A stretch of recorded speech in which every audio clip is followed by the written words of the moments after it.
Good evening. Welcome to the regular monthly meeting of January 12th, 2022 for the Lynbrook Board of Education. We will begin by rising, and Mr. Yaker will lead us in the salute to the flag.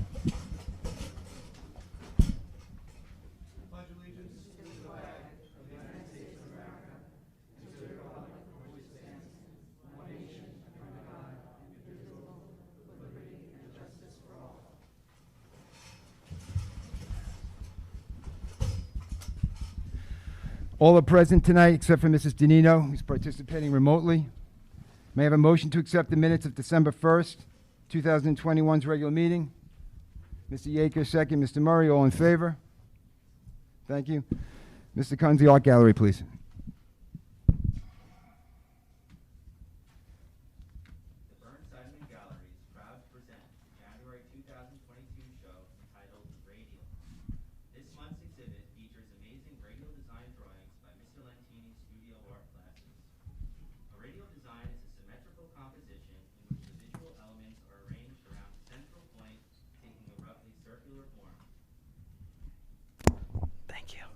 Artisan designers have been drawn to radial design because they provide a clear focal point. For this project, Mr. Lentini's students learned about mandalas as a complex, abstract design that is circular in form. Mandala is a Sanskrit word that means circle.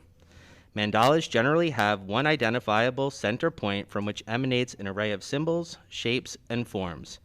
Mandalas can be both geometric and organic forms, as well as recognizable images that carry meaning for the person who created it. The students learned about motifs and overall pattern structure and had to design a radial pattern using geometric and freeform shapes, or do a themed piece where all the motifs relate to a central idea. The results are beautiful. Please take a moment to enjoy this month's show, Radial. Thank you. Thank you, Mr. Kunz. Now, for those that come to our meetings all the time, know this board is extremely patient. We stay here until all hours of the night. You will be able to come to this microphone. We do not limit what you say. We don't limit how long you speak and what you want to speak about. But some people are here to make an issue tonight about masks. If the masks are not put on, the meeting's about to end and we're going remote. I respect you're here. You're welcome to say what you want to say. We'll address that issue. If the mask is not on, we can't go. You've been asked several times by the security guard to do it. All these people in here have to wait for you. So if everyone wants to go home and we can do this remote, we can do that. Do you want to put your mask on or no? All right, so. We have no choice. I'll tell you the first statement from the government. So I've spoken to several of you on special different occasions. The county executive put out an order, which would have been great if we had discretion for that. I appreciate it. And I want them to be able to speak. That's why I'm asking you to do it. They will have the opportunity. They can speak as much as they want. But let's be clear. The county executives...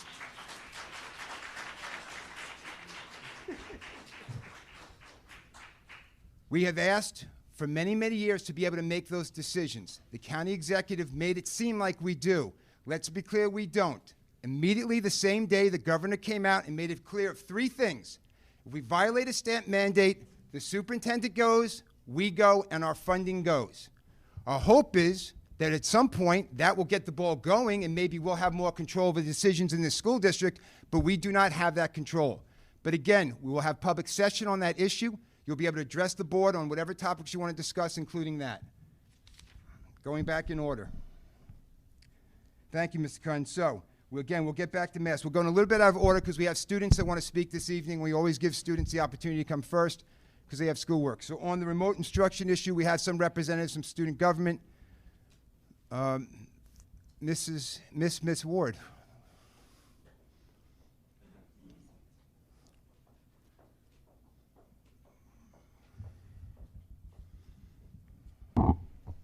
Good evening. My name is Emma Ward, and I am a senior at LHS. I am the vice president of the high school, the co-president of the LHS Key Club, and the co-president and co-founder of the School Scope Club. Hi, my name is Sophie Ward, and I'm also a senior at LHS. I'm the secretary of the high school, the co-president of the LHS Key Club, and the co-president and co-founder of the School Scope Club. The past few years have been nothing short of a challenge for everyone, and we are so grateful for all the school district has done to make these trying times as normal as possible. Here with us are student government officers of each class. They agree with our statement and represent a larger group of students who share in our concerns. Additionally, over the past week, we have collected the names of 231 LHS students who also agree with the following statement. While we are happy things are returning to normal, we also live with a constant fear that we may get COVID and have to miss up to 5 days of school. We agree that going back to online learning would be extremely upsetting, and that is not what we are proposing. Simply stated, what we are proposing is for students who have COVID and who have a doctor's note and proof of a positive test to be able to learn via WebEx while they are at home. They would be able to log on to each class, tuning in so they would not fall behind. Many students with COVID feel well enough to learn during some or all of the time they have to quarantine. Therefore, many students, including ourselves, fear getting COVID, not just for the physical symptoms, but also because they fear having to miss many days of school. Moreover, the fear of missing school has unfortunately caused students not to test unless they feel it is necessary. We believe that if there were an online school option, students would be more inclined to test. This would, in turn, help protect more people in the district from being exposed to COVID. LHS senior Kyla Nembach only missed 3 days of school before December break due to COVID, yet she still feels behind on work almost 2 weeks later. She explains, "After missing a few days of school from being sick, I was instantly behind with my classwork and tests. There was no real way to contact my teachers efficiently to feel caught up with the class. An online option for students would solve this problem that will now take me weeks to resolve." Similarly, LHS sophomore Bianca Dublin, who tested positive for COVID and had to stay home from school, explained the difficulty of having to do so. She stated, "It was very stressful to have to teach myself the new material in 9 classes for this period of time.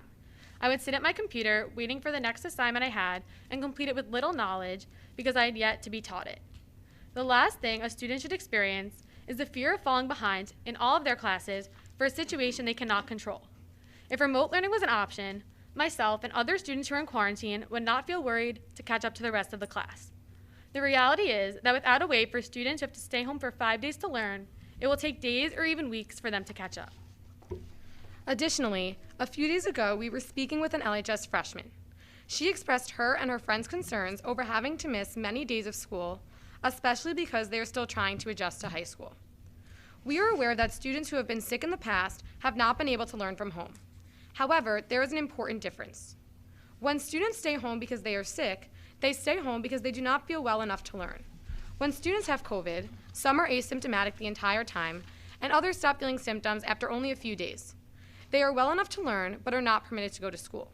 Of course, if a student does not feel up to learning, he or she would not be required to log on to the WebEx. Schools around the nation have similar plans in place, including the neighboring school districts of Hewlett-Woodmere and Rockville Center. This leads us to wonder, why is the education of Lynbrook students not being prioritized? We would like life to return to normal, but we also know that we must adapt to the ever-changing conditions of today's world. The reality is that we are still in the midst of a global pandemic, and a positive COVID test can lead to a student being 5 days behind on learning. We understand that this virus poses much greater problems than missing 5 days of school. However, missing 50 periods of school is certainly detrimental to a student's education. Thank you so much for listening. We are open to further discussing this issue with any board or staff members. Have a great evening. We have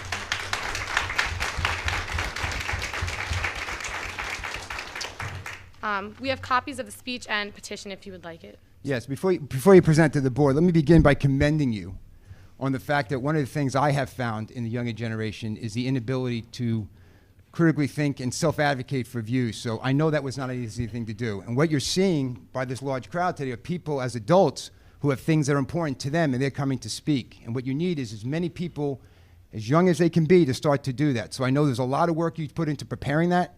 You put out a lot of work getting the petition people to sign it. It's not easy to publicly speak. It's a great skill set to have, so I commend you for that. And if you have copies, you can present that to each. You know, if you bring them to me, I'll make sure they get to the board. Thank you, ladies. Good job, Bill.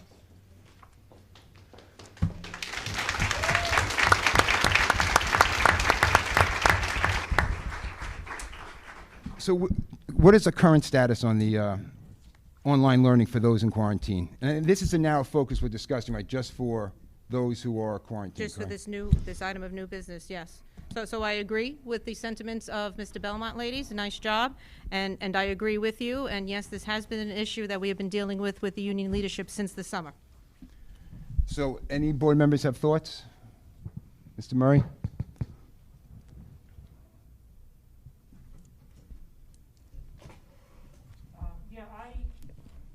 I share in the frustration that our student government representatives have expressed tonight. It is frustrating for families, it is frustrating for students, that especially students, like they said, who are home because they're compelled by the current regulations to be home, even if they feel well enough to learn, that they do not have access to that learning. It's a frustration point that I think that really needs to be addressed as soon as possible. Thank you, Mr. Murray. And what, Mrs. Marcus? No, I agree. I agree with everything that they said and think that it seems like a very reasonable thing to do. The point of our school district is for kids to be able to learn, and if they are home because they are, mandated to be home, they should have the option to at least watch what's going on in the classroom when we have the technology. Mrs. Hanson?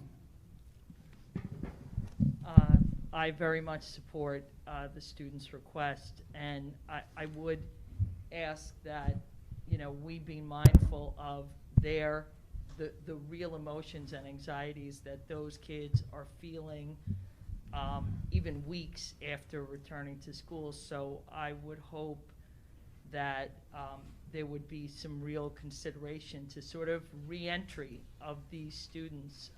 We not only have students that are sort of doing sort of this self-instruction model, but we have students doing it who do not have their usual supports that are afforded them by their IEPs. So, this continues to affect all of us in different ways, and I just want the district to continue to be mindful of what the kids are going through and continue to make supporting them the top priority. Thank you, Mrs. Hanson. And Mr. Balesi?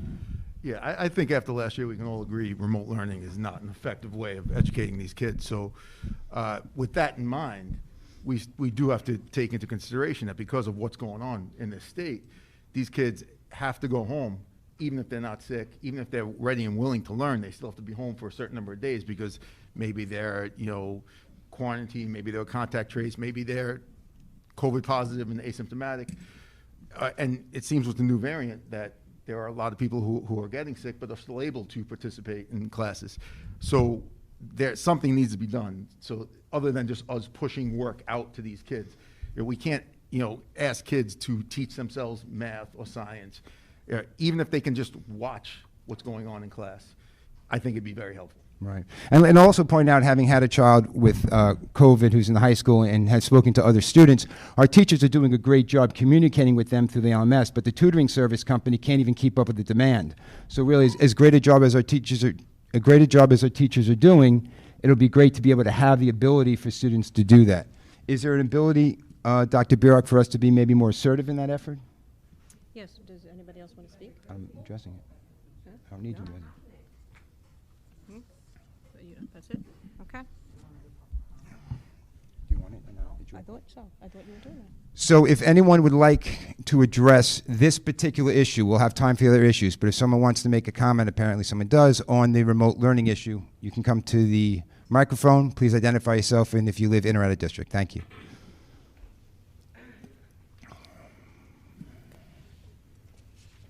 Yes, hi, I'm Pamela O'Riordan. I'm a District 20. I find it interesting that everybody's concerned, and it's something that should be looked into, but you've had over a year when 2020 happened and everybody went remote.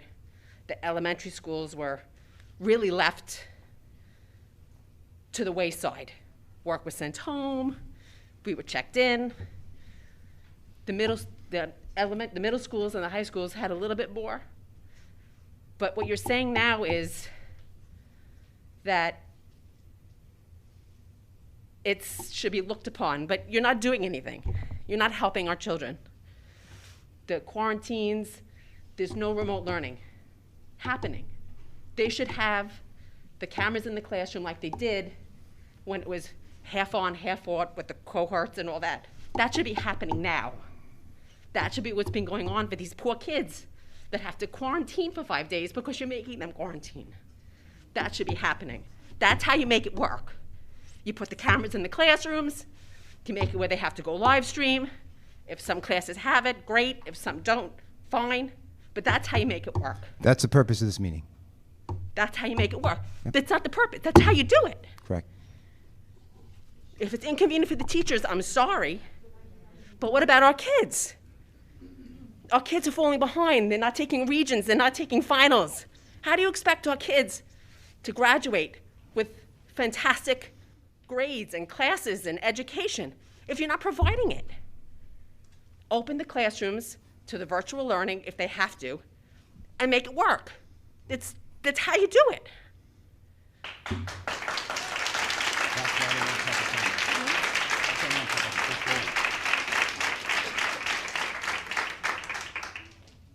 Dr. Burek?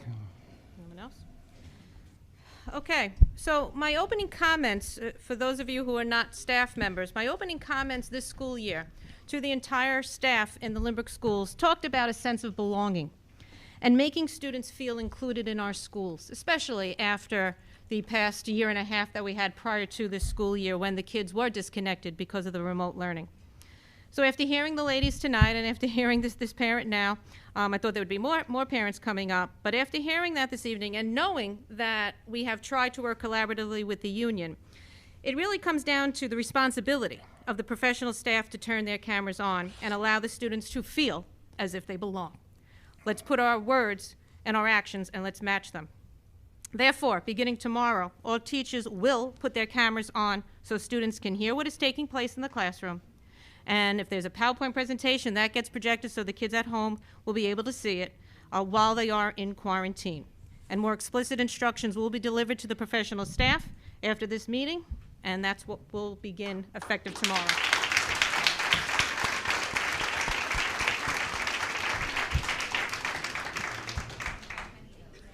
Dr. Burek, just a question, would that apply to the middle schools as well as the high school? It is for the middle school, for the secondary level, because as you know, the elementary level, we already have the daily check-ins for the students in quarantine. And we've had that, and we were able to work out an agreement since the beginning of the year for that. Well, almost the beginning of the year.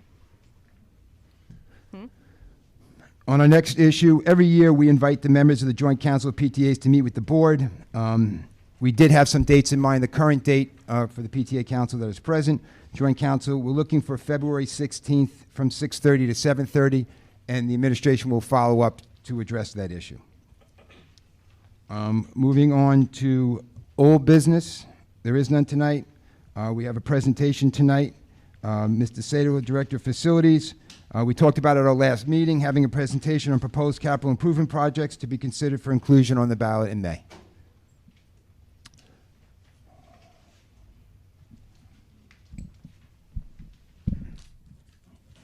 I'd like to thank the Board of Education and the Lynbrook administration for allowing me to present a brief explanation of two potential capital projects this evening. The first project is going to be over at the North Middle School. It is in addition to a current project that is already in the works. This past May, the voters of the district approved the installation of a turf field over at the North Middle School. While planning for the installation of this field, the Facilities Committee decided in order to get the most out of the new turf field, it would be prudent to install lighting on the field at the time of construction. The second project is at Marion Street. It's a little bit more extensive. The turf carpet on the playing field is coming to the end of its useful life. This project would include the full replacement of the turf carpet and also the addition of lighting at the Marion Street field. This project would also include a total reconfiguration of the parking lot, the blacktop, the playground area, as well as a renovation to the Marion Street cafeteria. The reconfiguration of the parking lot would include a separate entrance and exit, an additional approximate 14 parking spaces, a new playground, a new basketball court for the students, upgraded lighting throughout the site, a new blacktop with picnic tables for the students, and newly planted trees and shrubs throughout the entire area.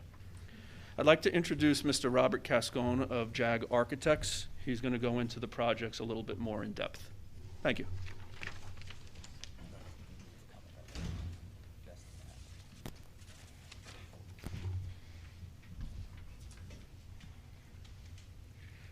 Thank you, Mr. Sada. Good evening, Dr. Burek, members of the board. I'll go through this PowerPoint presentation and show you some of the pretty pictures of what Jim just described. Oh, I gotta turn it back on. There we go. First, we'll talk about North Middle School. All right, basically, we have the scope of the upgrades, but I'm going to skip to the next page so you can see how it's going to look, and then we can talk about these as I'm going through that. This is the north field that will be turfed. Obviously, all the green area will be synthetic turf. The rest of the area on the property will remain natural grass. The entire area will be surrounded by concrete sidewalks, so the spectators can come and watch the events going on. There'll be a 16-foot high fence between the parking lot and the new turf field. The yellow area represents the expansion of the parking lot. Right now, that's parallel parking along the curb, so that's going to get pushed into where the field is now, and additional spots will be added. Up at the top of the page, we're going to put a 300-seat, three-row bleacher on the north side of the property. That'll be for the spectators, and that side of the field will have a 4-foot high fence to separate the spectators from the field. The field will be striped for all sports: football, boys and girls lacrosse, field hockey, and soccer. In addition to that, we will be adding the sports LED lighting, so you can hold games after dark. There'll be 5 light poles, and the reason why there's 5, typically there's 4 to a field, but this one, because of where the north addition was built, the music room addition, we had to add a 5th pole to make sure we had proper distribution of the lighting. In addition to this, inside we're replacing some floor tile, and we do that as a state requirement to get aid on the site work projects. Could I ask a quick question? Sure. My poor eyesight. Yeah, I apologize for the... Butting up against 10 and 20-yard line. What is that? Butting See, up. see that black line? I'm gonna go over there. I don't know if this has a pointer. It's so small. This? Yeah. So this is the music room addition. That was added back in 2016. So this is the original sidewalk here, and the darker area is an additional, I think I had to put a 5 or 6 foot sidewalk in addition to that. So it's as close as the field is now, just now there's gonna be concrete between that, and then it goes to turf. Okay. Okay. And then the additional, like the fence line over to the far left. Does this have a pointer? Is that roughly where the fence line is now? Like, I guess I'm asking, are we Oh, there gonna we go. change ultimately that back entrance? Right, this gate will get changed. Right now you have two-way traffic, even though it's really not two-way because you have parallel parking here. But you will have the ability to open both gates. The fencing will run like right here. Okay. And that will be 16 foot high. It'll step down when you get to here to 6 foot. And then over here will be 4 foot along this whole sideline. There'll be no fence here and no fence here. Okay. Thank you. Okay?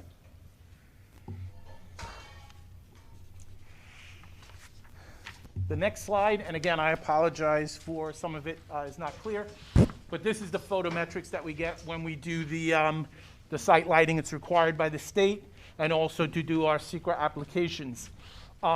We need 50-foot candles on the field so you can properly play games at night, and that's what this represents. So it shows you the foot candles, 50 and somewhere down to 49 or 48 around the field. The next slide.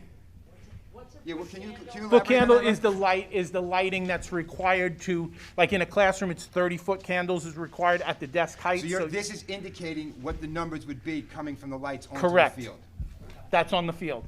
So this one represents, and I know you can barely see it, and we'll go to the next slide, it's probably clearer, but this in your packet, and I believe you emailed this, you should be able to see the numbers, but this is the foot candles at the property line.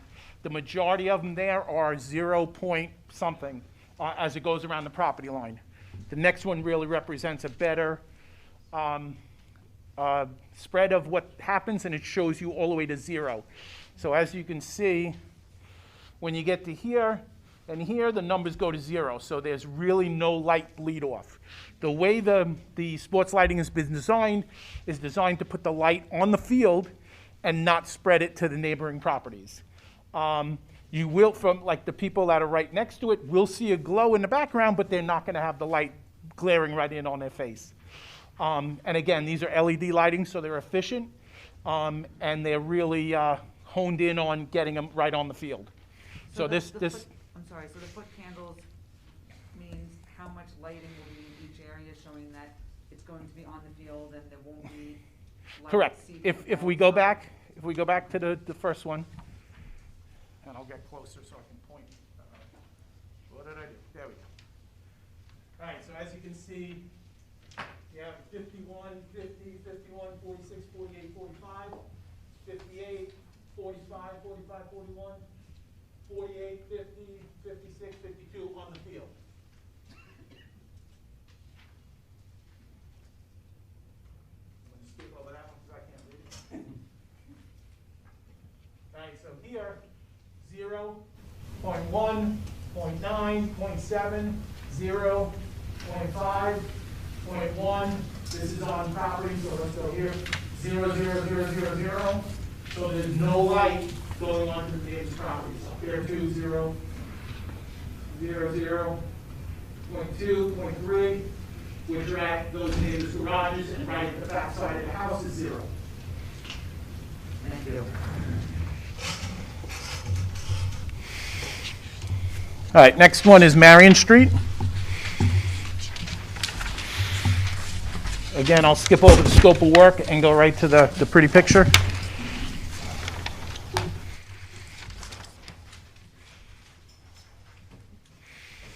Okay, so at Marion Street, the turf is going to be what you have now. It's just going to be brand new. What they do when they do the turf is they basically suck up the sand and crumb rubber mix, pull up the carpet, level out the existing underlayment, the gravel that was installed, amend it as needed. If there's any low spots, they fill those in. Basically put the new carpet back down, new sand and crumb rubber infill. So that basically is going to be what you have now, just newer. And what are some of the elements of the difference? Is the crumb or is the black granules any different? Are the leaves up a little bit there? Are they long enough? No, I mean, there are other infills. They are more expensive. The crumb rubber is typically the popular one, but there are ones that you could get painted green before they get installed. I will tell you the green does wear off. And then there's some other environmental stuff that they have, but you know, it's much more expensive. What's the lifespan on the current when we put it on now? It's the published warranty is usually eight years for a turf, but it lasts as long as it's maintained. It's usually 10 to 12. So even 10 years later, this current one doesn't last any better than the previous ones did. No, the infill doesn't really have it's really the filament, the carpet, so to speak, is what wears down. And every year you're supposed to do a GMAX test, and that gives you the resiliency of it. And you're supposed to test it until it gets down to a point where it's below the required GMAX, and then you have to replace it. And that's your turf is getting to that point, especially in the high use areas like the creases and things like that. Back when we did this turf, we had added conduits in for future consideration for lighting. So we are adding lighting in this proposal. The poles would be here, here, here, and here. Plus, there's no addition in the way. We can get away with 4 poles here. What you see up at the top of the page is the completely redesigned parking lot. We're going to take all the playground area stuff that's over here, move it to this location. We're going to install a basketball court here, and we're going to create a better flowing parking lot. You're gaining, I think we were adding about 10 to 12 or so spots. Once we get to the final design, we'll have a better idea. And if whatever the final layout of the playground is, we might be able to steal a couple of, put a couple of spots in that area as well. The existing asphalt area will be redone, repaved with new asphalt. We'll put in some additional trees and striping for the lineups at dismissal. You're going to have, again, like I said, much better flow than what you have now. Right now you have one entrance in and out, and you have that tennis court that was converted to a a parking lot, which is always a problem to get cars in and out. So this is going to be much better suited for the faculty that parks here. Let's see, did I miss anything? We're also going to add site lighting to this parking lot. And we're also going to add some picnic tables in the area for the kids to play and stripe some hopscotch areas and things like that. In addition to doing the outside project, we have to do an interior project. So we're going to renovate the existing cafeteria, give it a new facelift, new flooring, ceiling, lighting, refurbish the existing ceiling hung units, and upgrade the existing exterior ramp.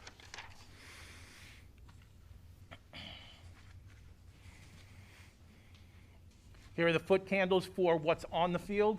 Again, you're all in the 50 range. 50-foot candles on the field is what's needed to play football and lacrosse, actually more so lacrosse because that requires the higher foot candles.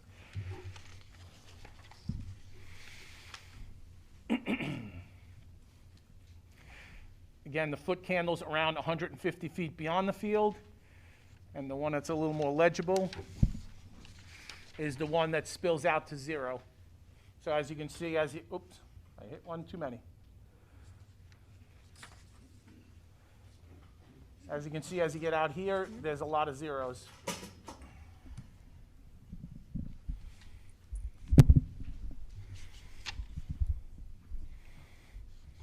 And that's all I have. Does the board have any questions for me?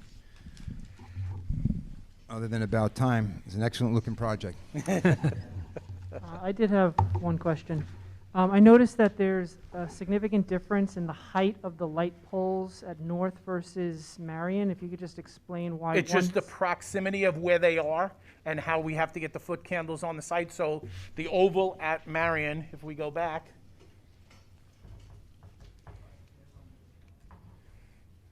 go back a couple, that's fine. So, come on. So as you can see from where the pole is to the field, it's quite a bit of a distance, especially on this side. If we go back to Marion, they're a lot closer. I mean, to North, they're a lot closer. So they don't need to be as high. Thank you. I have a question for Dr. Lynch. This is coming out of the capital reserve? Yes, so currently we have 3 reserves that would be used for this purpose. The current funding of those 3 reserves is $7.3 million. Mr. Cascone and Mr. Seda are projecting a project cost of approximately $3.9 million. So we would be, after this project, if approved by the voters, there would be $3.3 million remaining in reserve for grounds and building purposes. And so this has no impact? And it has no impact on the levy. It is money that we already have in the bank. Maybe, Dr. Lynch, just take an extra minute because we have a larger audience than usual, just to explain how that works. Sure. We have, at budget time, we will have our main budget that they'll vote on, and then we have these separate propositions. Yeah. We just elaborate on that. So what happens is we have, just like at your home, when you have a good year, you put money in savings. The district has big savings accounts because of prudent financial management of this district, I would really say, over the last 30 years. So at the end of the year, if there is money left over from what has been put in the budget, we then put it into reserve accounts for exactly these type of purposes. We don't get to use the money unless we ask you, the voter, permission to use it with very specific projects. So that's what, if you all come, if this many people come to my budget meeting on February 16th, I'll be shocked. But if you come to, then I will be doing the formal presentation where I will be outlining Proposition 1 is the budget. That affects your taxes. Proposition 2, most traditionally, is our technology proposition. That does not affect your taxes. Proposition 3, which this project will be, will not affect your taxes. That's how that generally works. And Mr. Lynch, could you also, I remember a few meetings back that our facilities committee had discussed how they adjusted the scope of the projects to make it aidable. Could you just explain that? So that is a, thank you very much, Mr. Murray. That's a great point. So when Mr. Cascone said that we are going to do some floors in North and we're going to do the cafeteria in South, if you spend $10,000 for an instructional area, you then get state aid on the entire project.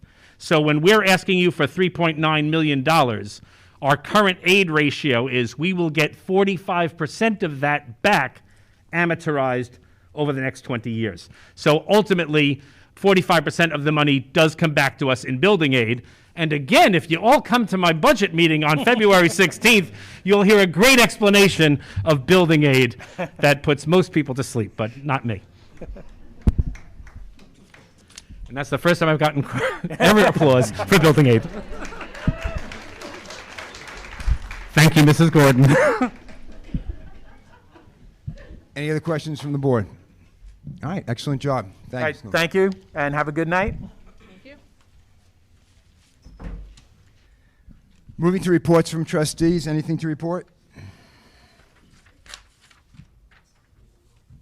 All right, Dr. Burek, Superintendent's report, please. Sure, I'd like to begin with some LHS recognitions. You may have seen it on our website, but it bears repeating. Once again, the staff of the Horizon had a successful year at the Empire State Scholastic Press Association Awards. They took second place for Best Overall Newspaper, a first place for Best Overall Newspaper Layout Design, an honorable mention for Best Feature Story, third place for Best Illustration, and third place for Best Sports Story. So congratulations to the entire Horizon staff. Every year, they're very successful, and we're very proud of them. And then also, probably for the first time, at least since I've been in superintendent, every single one of our fall sports teams was identified as a scholar athlete team. So that's pretty impressive. That means all of our students do well academically on and off, on in the classroom as well as in their respective teams. So it's varsity football, boys soccer, girls swim, girls volleyball, girls tennis, cheer, boys cross country, girls cross country, and kickline. That's pretty amazing, folks, to be so talented in those respective sports and academically sound.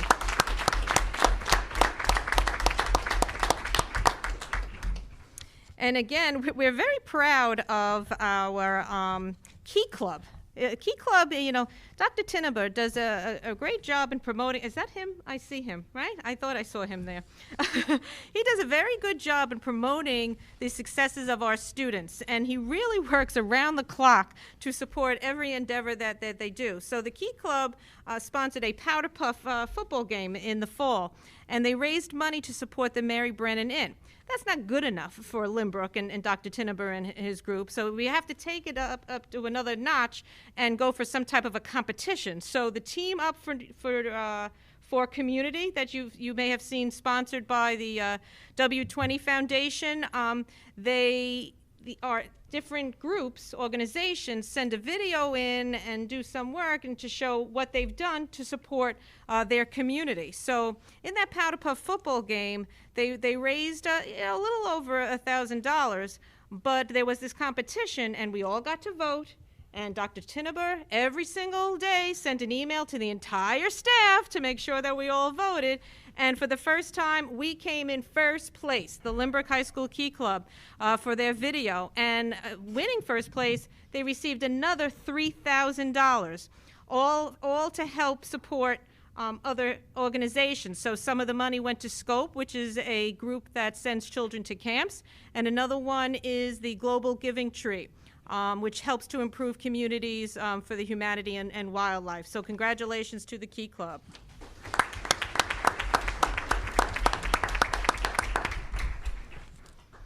Okay. The next item is just to give everyone a heads up of something that will be taking place in March. Every so often, there's something called the Youth Development Survey. As you know, one of the areas that we try to educate our children in is making good choices, and that deals with good choices as far as substance abuse and not to take substances, whether it be alcohol or any other type of substance. So what takes place, New York State Youth Development Survey is something that takes place in March, and it's put forth by the Office of Addiction Services and Supports. So this year, our secondary level students will be given this survey, in their English classes in March. And it's just asked some questions. It's anonymous, but it tries to ascertain what are the habits of our children.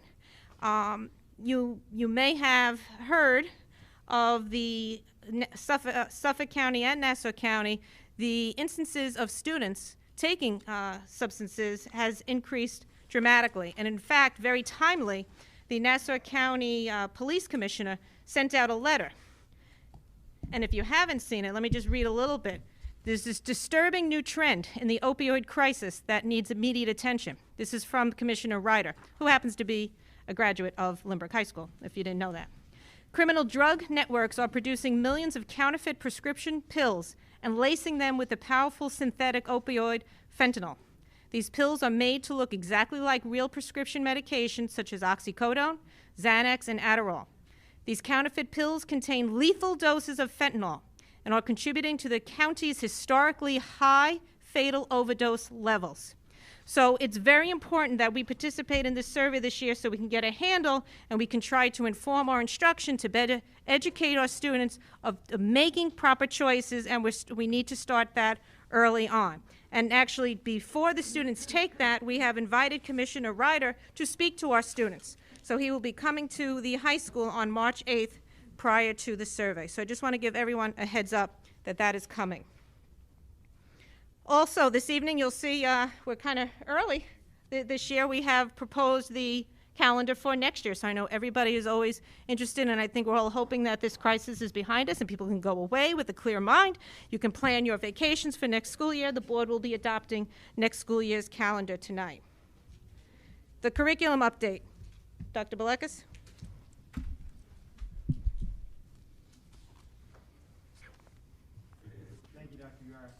At the end of this month, Mark Love, founder of Engineers Teaching Algebra, will begin to visit our 8th grade mathematics classes. Mr. Love will provide our students an opportunity to apply their mathematical and problem-solving skills through a hands-on lesson in designing safe traffic patterns through intersections. Students will use algebraic reasoning and proportions to figure out how long and in which order to allot the green light times in the intersections of increasing size.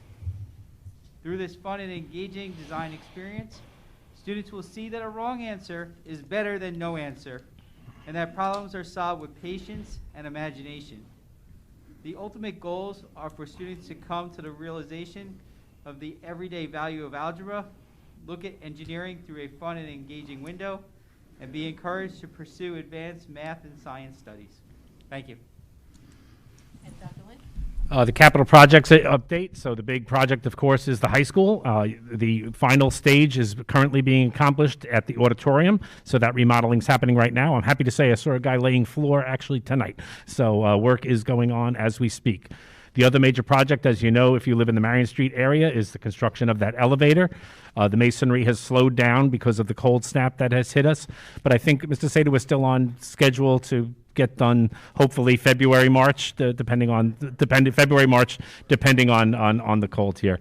Then also the project, the new boiler in our building is also getting closer and closer every day, but it's still also at that punch down phase. And then we're getting hopeful to send the next project, which will be the high school remodeling, to the state, hopefully sometime in the spring. And then when it comes out of state ed, we will update you. And and Mr. Belmont, yes, the Waverly Tennis Court. And can I officially announce it tonight? Complete with pickleball lines.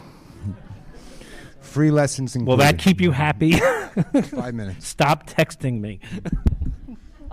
Question, Mr. Sater, could the board, after Marion Street, the March project is completed, could we schedule another walkthrough, like our usual building walkthroughs? Absolutely. Okay, thank you. I'd appreciate that. Thank you, Dr. Barrick. Seeing nothing else from the board, keep in mind, as we move to public comment, we ask, as we've always had for generations here, just decorum and respect. If someone's speaking at the microphone and has an opinion different than yours, there's no reason to comment. You will have the same opportunity to get up and speak. When you do come to the microphone, please just identify yourself by name and whether you live in or out of district. You don't have to line up. We're not going to cut you off. We're not going to send anybody home. Hi, my name is Chloe Moskowitz. I'm a senior here at the Lynbrook High School, and I'm here to represent my family who could not attend and the community who shares similar values as me. I'd like to talk about the idea of removing the mask mandate at school. I think it's, no. I think we need to keep vigilant amidst the health crisis around us. So many people are getting sick. Every day we hear in the news about how the COVID cases are rising and how the hospitals are overfilled with people getting COVID. So why would now be the time to get rid of the masks? This is a time we need to make sure that everyone has a mask and is safe and protected. How can a school tasked with educating our youth send a message that we don't care about the health of our friends and our neighbors, people in the community, and our grandparents? It should be the school's priority to make sure that all students have access to education without putting their health and their family's health at risk. And sure, some people might say that masks are not perfect, but they definitely don't hurt anybody. We are in a state of harm reduction, and we need to do our share to protect those who are most vulnerable and make sure that we have access to a safe education. I would like to also add that because I'm a student here, I see firsthand what goes on the day-to-day, and I see every student wearing a mask and cooperating because they are intelligent enough to know that it's important to keep everybody safe and healthy so that we can continue getting an education. I know it's annoying to wear a mask all day. I don't enjoy it, but I do understand that I need to protect myself and that we need to protect our families and our community from harm. Thank you. Thank you, Ms. Moskowitz.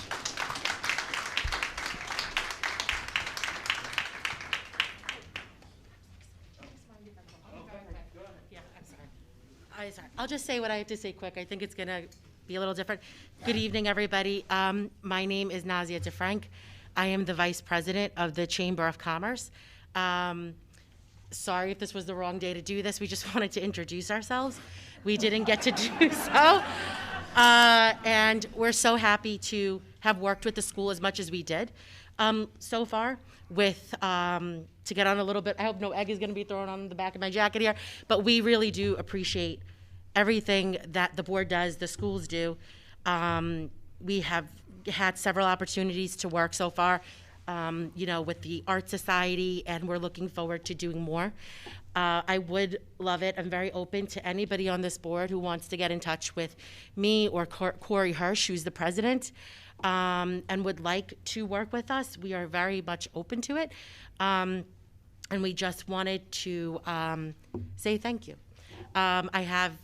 Apart from there, I do have 2 kids in the district as well, 5 and 7. And we have a really big group. I know a lot of the parents, if not pretty much all the parents here tonight. They're very passionate people. And again, thank you for listening, because it takes a lot to even just do that on both sides. So I hope we can come to a solution, because we live in one of the greatest communities where I will tell you, working on the chamber, the parents come together and help and support our businesses. And I will say thank you from every single business in Lynbrook to everybody here tonight that helps us and has helped us and continues to help us.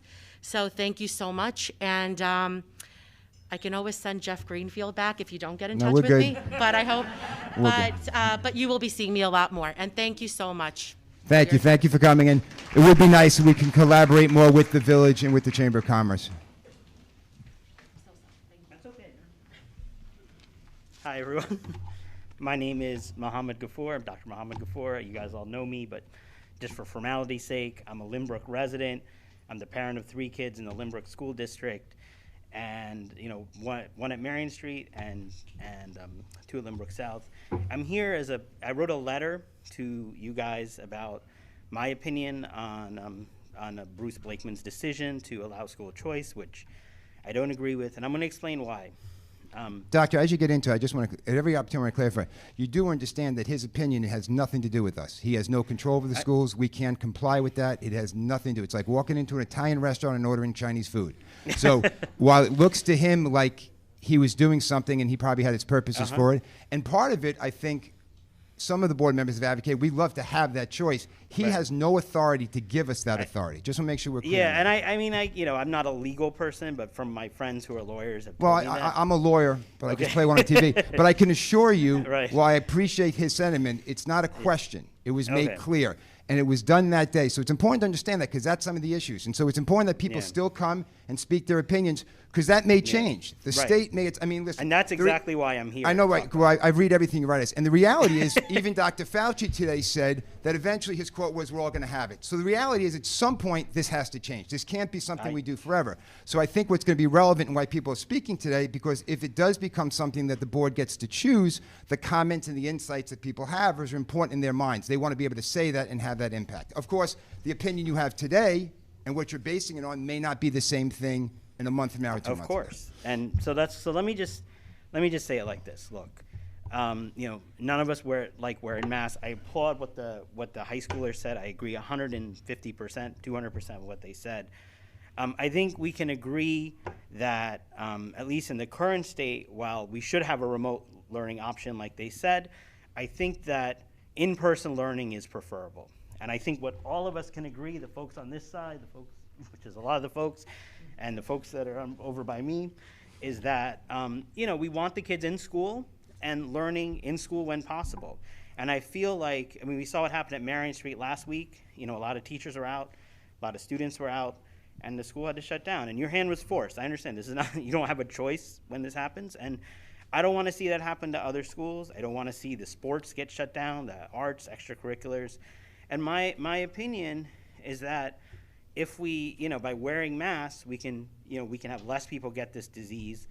I do think, the CDC is changing some of the guidance. As you said, things do change. The whole 5 days, if you have mild COVID symptoms, I think is a good idea. I noticed the district adopted the 5-day quarantine. I know the CDC now has this test to stay option that I guess hasn't trickled down yet, but I would support that if that's what you guys did, which that would alleviate a lot of the issues of people who, their parents chose not to vaccinate them and, through no fault of their own, they're stuck in quarantine. Now they wouldn't be stuck in quarantine, they'd be able to test to stay. So I support that. And the thing is, all those recommendations go along with the assumption that you're masking when you can, and, if you're unmasked, you try to be distanced. I realize there's a lot of challenges with lunches, et cetera, but, we should try our best. And, I know what a lot of these folks are gonna say. The masks don't work. Why is everybody getting COVID? What's going on?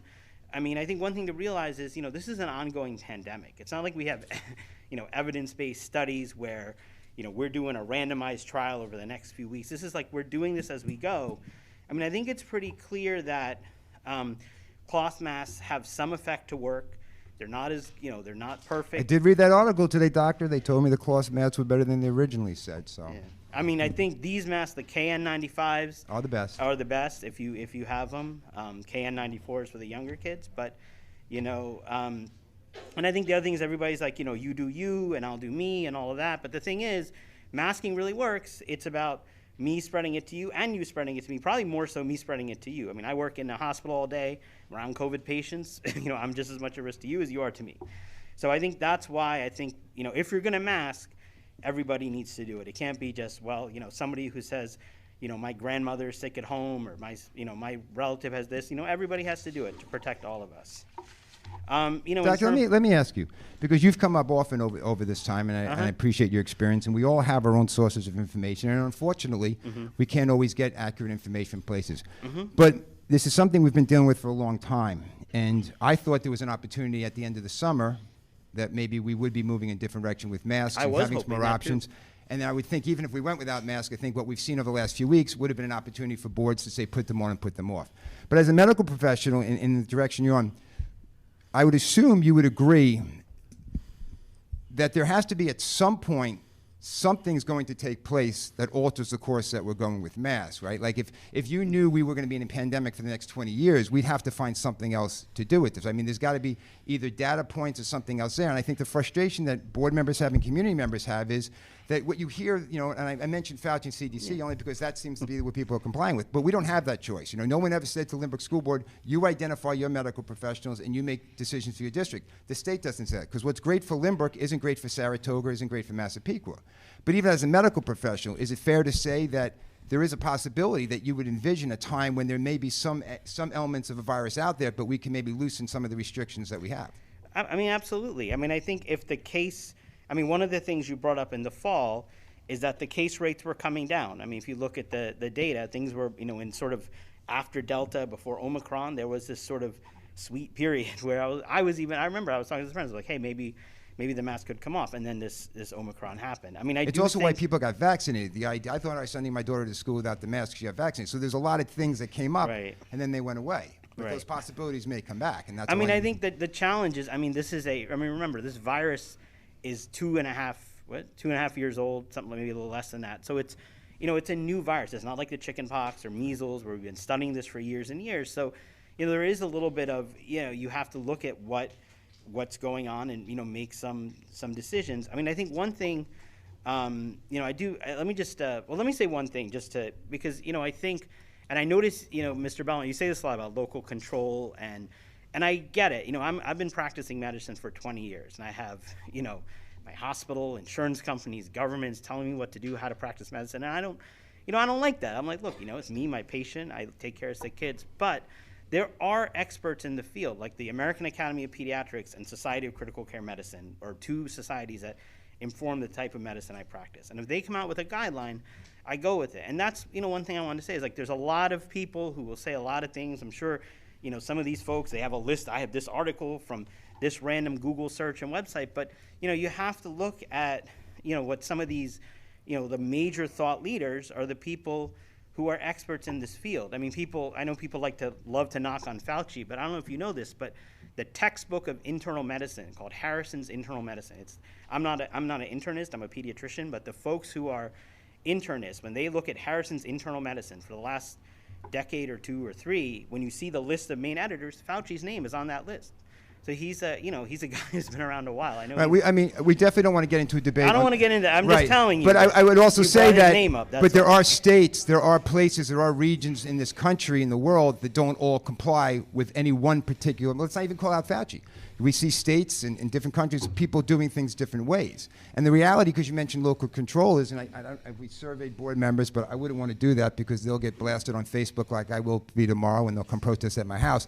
But the reality is that local control makes our job harder. You know, this room will be twice as many people if the governor tomorrow says, hey, you know what, every school district decide for yourself. Now there's a real conversation. Right. So the reality is our job, it's frustrating because we still think we're in the best position to decide what's best for our community. It shouldn't be done by someone, and not just this issue. This is not about a mask issue. This is about us deciding what's the best for our community and with the parents in our community. I mean, but I think when it comes to health issues, and this is my, you know, I get it, you know, when it comes to, like, you know, how do we do the football field and all that kind of stuff, absolutely, you know, we should decide this stuff locally. No, that's me and Yaker who decide that. But when it's like, you know, if your kid is sick, you know, you don't take a poll of your friends or go on Facebook. You go to your doctor. And I think, you know, there is a role for experts. And I think society, I mean, not to get pontificate about society, but, you know, people are like, everybody can be an expert. But, you know, there's expertise out there. And I think, you know, that expertise is valuable. And, I mean, like, when it comes to things, let's say, like, you know, like, let's say, like, you know, there are places that don't want to vaccinate against the measles or something. You know, it's like that's crazy. You know, it's like there's, you know, this is all stuff that's, you know, there's, you know, experts that say that. So I did want to say a couple other points, but I just think that, you know, just because there's a lot of people that are like going to be like, oh, you know, it's a cold, it's fine. I mean, and for a lot of kids, it is a cold. My son had it.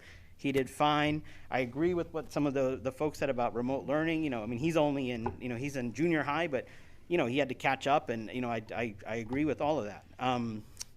But there has been a recent uptick in pediatric hospitalizations.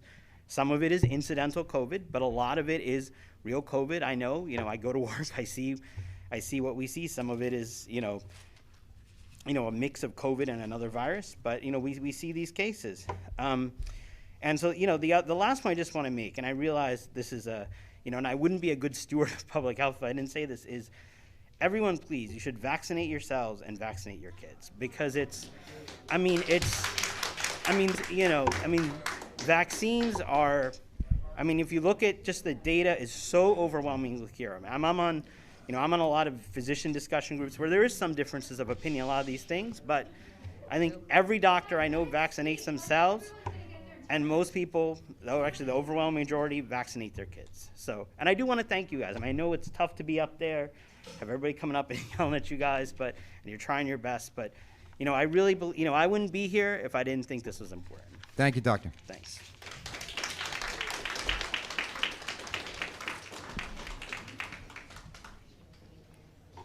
Thank you. Good evening. My name is Sue Kelly. I'm a resident of the Lynbrook School District. My husband Alan and I have 4 children, and 2 are currently attending Lynbrook schools. I am also a registered nurse and a graduate student of public health at Hofstra University. I volunteer with Nassau County's Medical Reserve Corps, serving as a vaccinator for our county.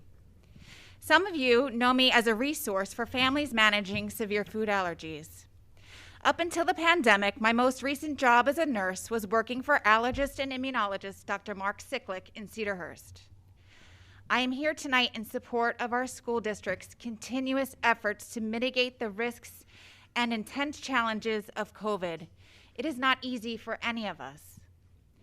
I and many others deeply appreciate your tremendous dedication to the health, the safety, and well-being of our students and our staff. We couldn't be here without our staff. We need you.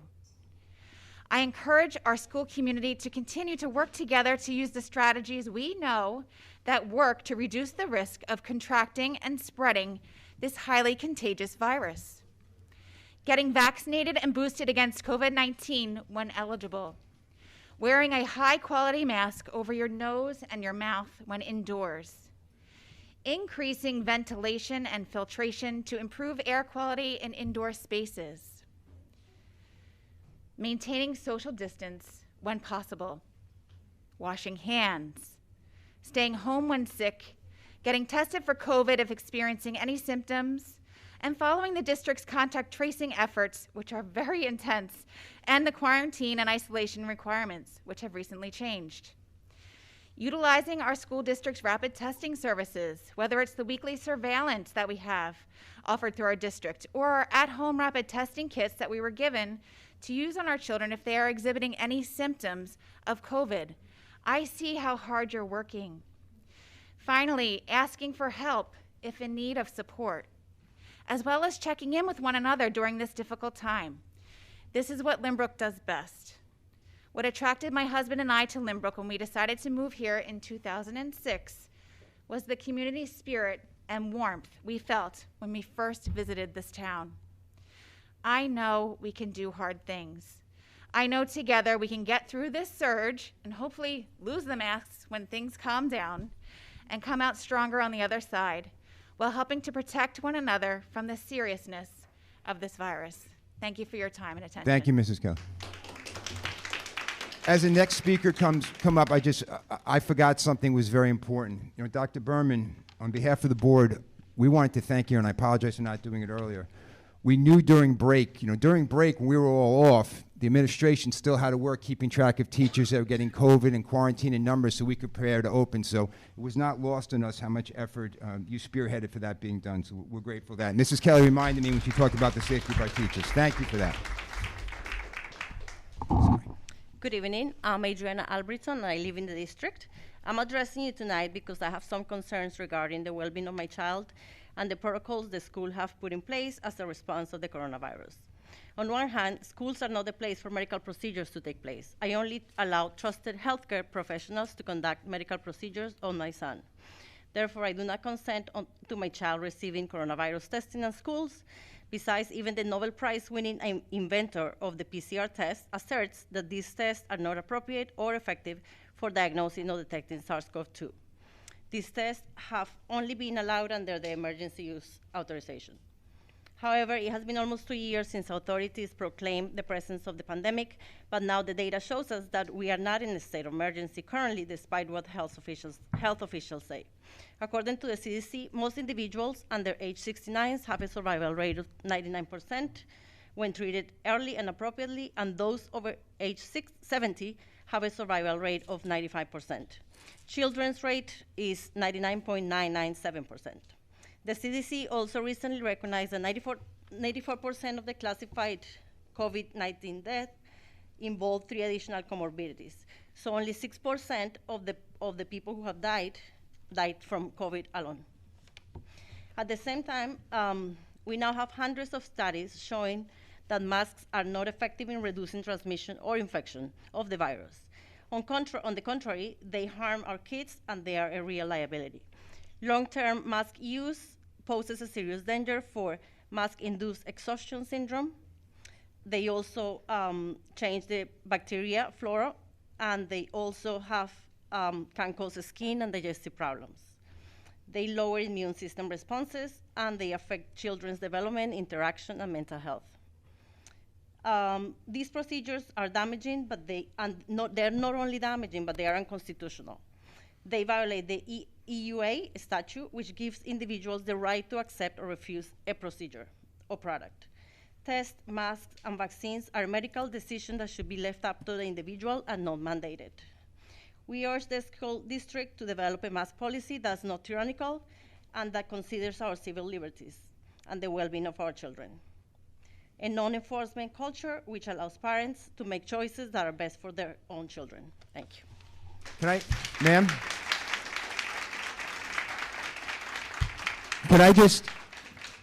Can I ask, so two things on that. One, I would clarify that whatever the opinion is, but that letter should be sent to your elected representatives. It should be sent to Judy Griffin. It should be sent to Todd Kaminsky.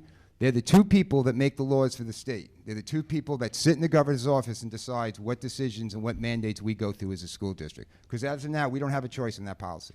Thank you.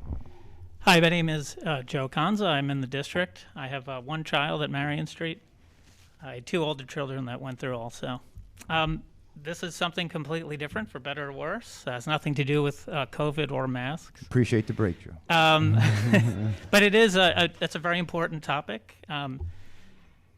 The school shooting in Oxford, I've been following it, and the prosecutor there made a comment that the school administration and faculty could have and should have searched that student. And so it got me to thinking, I am an attorney by trade. It got me to thinking, you all have a lot on your plate, obviously. The administrators in each of the buildings do, the faculty. But this is a time for us to learn from what happened there. First of all, I think it was, at best, unfair for the prosecutor to say that the school should have conducted this search. I don't even know that that's accurate. Nothing can be gained from that after the fact, but we all can take a look at what our current protocols are and certainly benefit from this obvious tragedy. And so I guess my question for the board is, do we have ongoing training and protocols? Is the administration and faculty aware of their ability to, when proper, to conduct searches of students when there is sufficient reason to do so? And so I guess, so that's my question, since this is, an opportunity to have this conversation, that not only that there's protocols in place, but that, there's, whether it's annual or, some sort of training. I think Dr. Burek's about to, it's pretty extensive in our district, and it always has been. And when there are world events or national events like that, Dr. Burek will expand. But one of the greatest tools we have in our district, which was referenced in that matter also, is our anonymous hotline. So parents, kids, and teachers, because a lot of times kids get nervous. They see a kid who says something or writes something. So our reporter is a great resource. We can't advocate for that enough. So if you do see something or you do hear something, you can call that in and get that student that help and get law enforcement involved. But Dr. Beer, I can expand on what we've been doing. Yes. Yeah. So thank you for bringing that up, because 100% we take the safety extremely seriously, and every time there's a situation like that, we do an internal debriefing ourselves. We go through the steps of what we hear on the media and whatnot, and how would we have handled it differently to make sure that what happened there will not happen here in the Lynbrook schools. So, I mean, some of the glaring things right off the bat is we have an extremely strong relationship with our Lynbrook Police Department and the 4th Precinct and with our Homeland Security. The police would have been called immediately And that's something that was not done there. And the training that you speak of, our attorneys have trained us, the police have trained us, our staff, our professional staff do know that what their rights are of when they have suspicious reason to search. So all of that training does take place. We debrief. Dr. Lynch actually heads the district-wide health and safety committee. We have police, we have insurance, we have all the stakeholders involved in that, and we brainstorm and we discuss it constantly in this district. Okay, great. Thank you for your time. Thank you. I'd actually just want to add to what Dr. Burak said about that. I'm a school administrator, and I've in another district, and I've worked in several districts. And at the county-wide trainings that I've attended, Lynbrook has regularly, and I'm proud to live here, Lynbrook has regularly been brought up by the county trainers as an exemplar district for the protocols and processes we have in place for school security, student safety, and all of those things. Thank you for saying that, because we've said it. It's nice to hear someone else say it.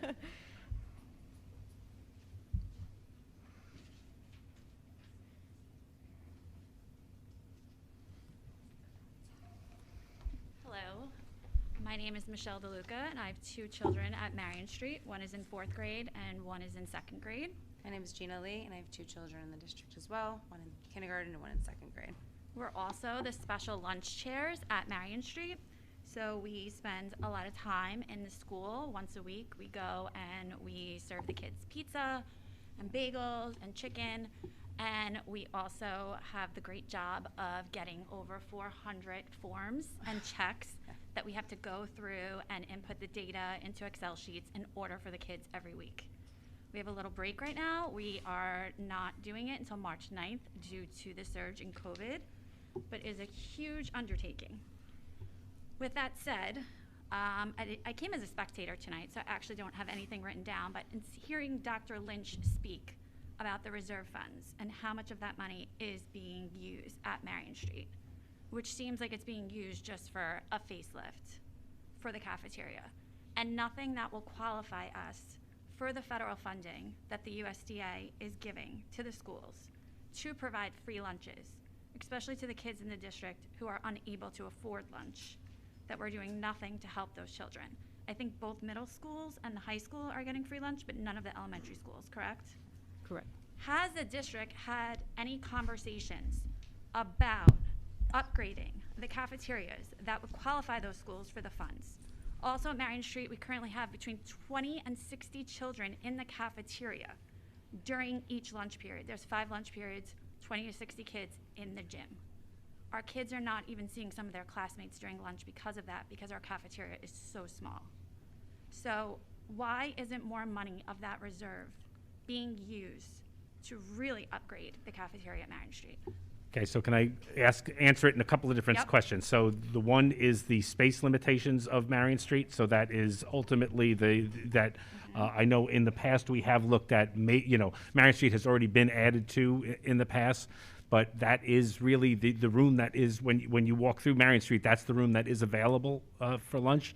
So what I think our goal is that it's as I think you referred to it as, a rip out and tear up to make it, more inviting and a better space for kids to eat their meals, because that's what can be done with the actual space limitations of the footprint of the cafeteria.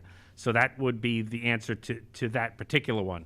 Now, part of that is that the kitchen itself is extremely small at Marion Street, but that does not preclude us from entertaining a lunch program at the elementary schools.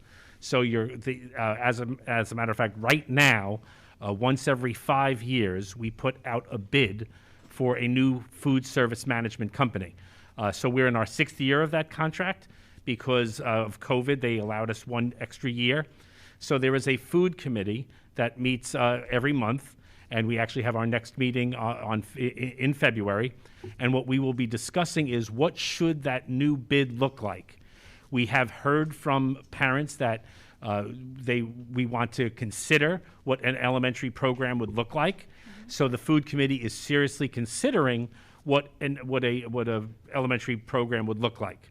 which probably would mean, and this is going to get a little bit ahead of the committee, but that would, by law, require us to survey parents to find out what the interest would be.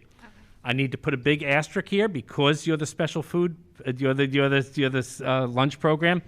Right now, the only reason you're allowed to have special lunch is because you're serving what's called non-competitive foods. We cannot have special lunch at the middle schools or high school because that cafeteria is run by Aramark. There is a contract in place, and anything here would be considered competitive food. So if we were to move to an elementary program, we would have to have serious discussions with the PTA of what the future of food in our schools look like, because now the food contract enters the elementary schools where it currently isn't, and now Aramark or anybody who has the food contract has a say in what you, believe it or not, talk about regulations, about what you as parents can sell to kids. So the government... I think everybody would be in agreement, though, that the PTA can lose out on the funds that they make from the special lunch in order to provide for children in the district who can't afford lunch. Okay, and that is exactly what is being discussed at Food Committee. So I think that you're exactly where we're kind of at in the discussion process. And we've heard of other districts who don't have the means to use that federal funding because they don't have functioning cafeterias, but they have come up with other plans in order to provide. Yeah, so one thing that we know in discussing with our food service management, it is possible to perhaps satellite meals out of a high school, satellite meals out of a middle school. There's a lot of logistics going on, but that's exactly what the purpose of the bid is. And so that if the board would decide to move in that direction, and hearing from people, really, that's exactly as Mr. Belmont always says, people need to express their opinions, because if that is something that we need to put into that bid, then it would be incumbent upon the food management company to figure out how that should be done and the quality of foods. Is it just going to be cold meals? Is it going to be hot meals? If it's going to be hot meals, how are we sure that they're following the guidelines so that they actually arrive hot when they're being served at Marion Street? Yeah. That's a lot of logistics, but this is We do. Yeah, you do it, exactly. So this is the year that we're having that discussion, and I can actually say from PTA, so we generally only have parents from the middle schools on. Literally, at the next meeting, we just brought an elementary parent on. So you will have the president of the West End PTA is now serving on the food committee, and we're going to ask her to do some of the outreach to the elementary schools. Is any of this possible for the fall? Oh, if it were to hit the bid, it would happen in the fall. Okay. And I don't want to get ahead of the board. I don't want to get ahead of the committee, but there's a lot of work that needs to be done between now and then. Yeah.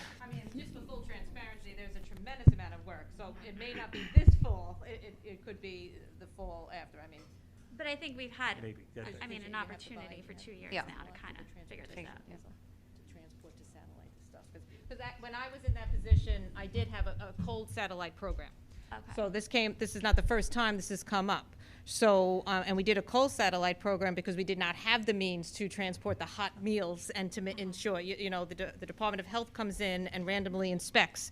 And if the transport containers weren't the right temperature, we would get cited for that. So, so there's a lot that needs to take place, and I don't want to, and it's a very ambitious project to do. I just don't want to give you the impression that, the bid came in and we can do it, that it's definitely going to be in place. I just don't want to mislead you with that, because when we started that cold satellite program, we did the survey and everyone was, yes, this would be great. And in the beginning, we had quite a few meals we were transporting, and then very quickly they dwindled until there was like 5 meals being served a day per building, and then it just wasn't cost effective to run the program. So I just want to, we have entertained it in the past and we've put it into practice.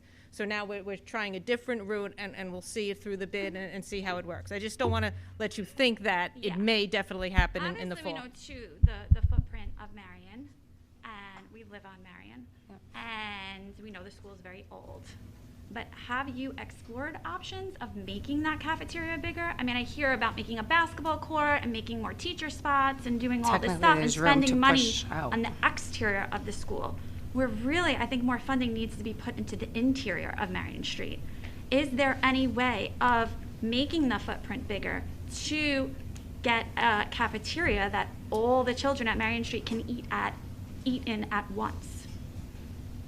Just like Dr. Bjork said, I wouldn't want to give up any false hopes that that could be done, because that would actually require a major extension, because just the way that the layout is. Well, that's what they're asking. So I thought the facilities committee at one point did look at that, and that's what the determination was, that it would take right. So that's. Well, also think about how long it take for this elevator project to occur. So it was because we could not find the space at Marion Street. Where would we put this elevator? So the additional space that we had, we actually took away from that driveway, in between the parking lot and the building. So we have expanded the footprint of Marion Street once this project is complete for the elevator, and there's some interior room renovations. So that's where we were able to go out.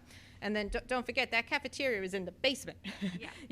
So how it couldn't be on that same floor because we don't have the real estate, so to speak, interior. So to find that extra space is very difficult at Marion Street. And yes, it's almost 100-year-old building, and it's very difficult. These old buildings are beautiful architecture, but they're very difficult to make changes to, and they're very costly to make changes to. And don't forget, I was teaching at Marion Street when it was a rifle range. That used to be a rifle range. Yes, I remember heard that, yes. So. Okay, well, thank you very much. Gina, you can continue. Yep, I'm just gonna stay up here quickly just to give my opinion on the mask stuff since we're giving opinions. I did watch the Locust Valley School Board meeting yesterday, and they were questioning some of the legal stances, like how can Blakeman's executive orders hold up against the state's HACL's mandates? And I guess she had a 2.06, 2.064, all the different regulations, determinations that they're called, I guess. They were saying that there's some loopholes. I guess they're having their lawyers look into that because they're saying that the wording is not perfectly clear, and they were saying it really could come down to case law, and that it really is not about statutes, and that it's not about regulations. I don't know any about that stuff. I'm not a lawyer, but they are looking into it, and they were saying there are other school boards on Long Island who feel the way they do, and that they were thinking they would like the support of the other school boards who are wanting school boards to have a choice, which is what we obviously want. So I know I've talked about this before. Why aren't we, as a school, you as a school board, or we as our school district, writing to the state, letting them know that this is what we want? We know that you have these requirements out right now, that it is your state requiring the masks, but we would like the power to come back to the school district. Why aren't we writing them, petitioning them, and joining with the other school districts in Long Island that we know feel the same way, Massapequa, Long Beach, Locust Valley, that even if we're not in agreement on that, I do not want to have my kids in masks, but people who do, why are we not writing that we want at least the power as a school district to come back to us?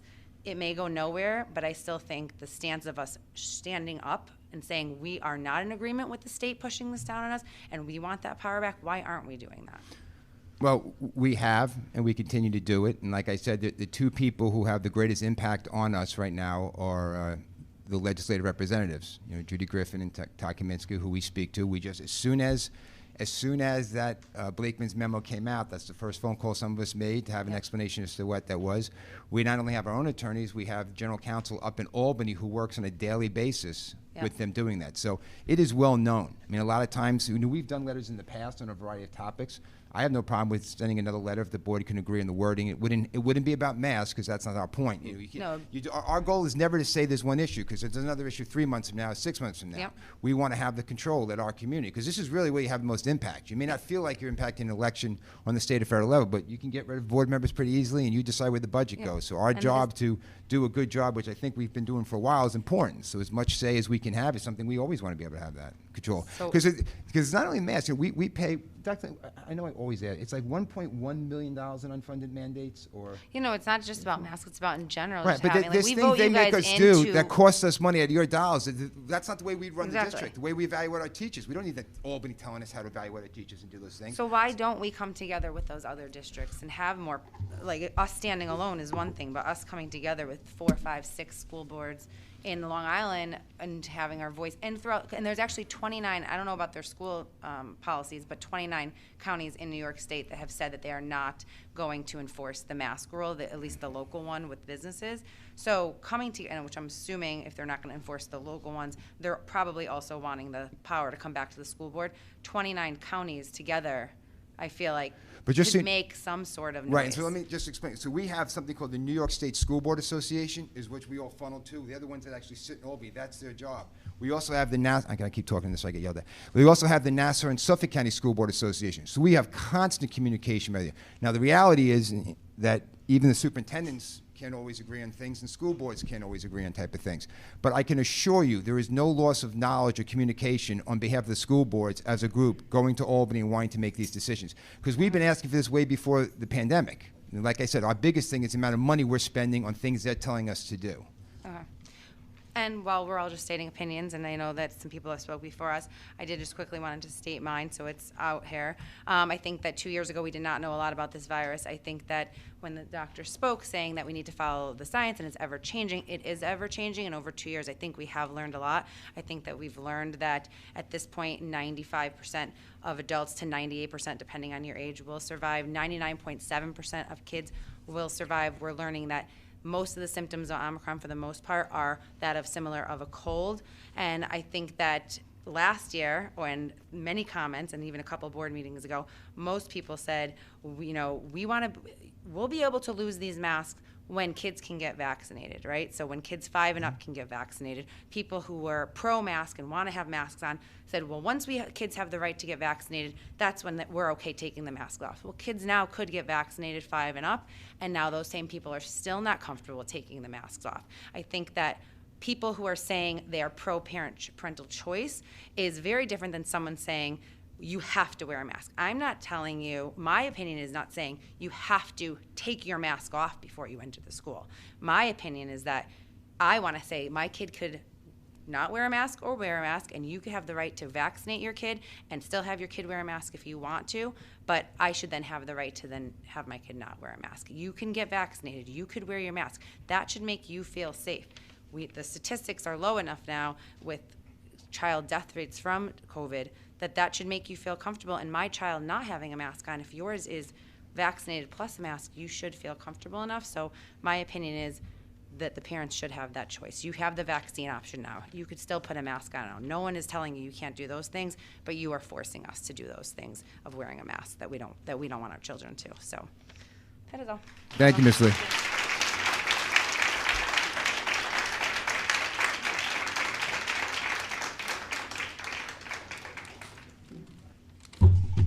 Good evening. My name is Steve Moylan. I live in the district. So you said if the district defies the governor's orders, the budget, Dr. Burek, and the board go, right? I can think of no more honorable a response than to challenge the governor to make good on that threat.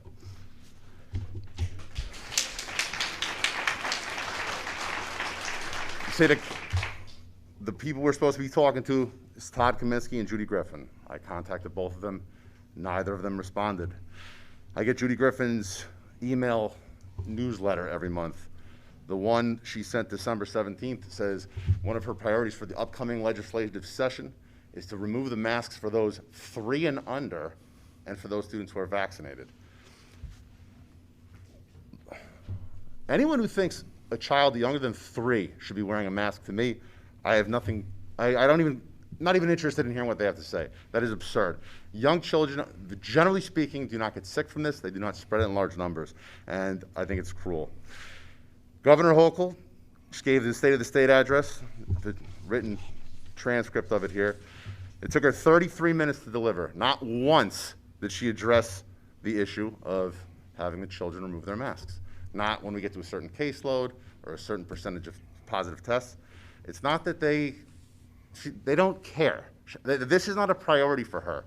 They're never going to give control back to the district, and that must be demanded back. So that's, I think that's the position that's what we're asking for. Just something bold needs to be done. This is not working. The people that are supposed to be representing us do not represent us. They don't even bother responding.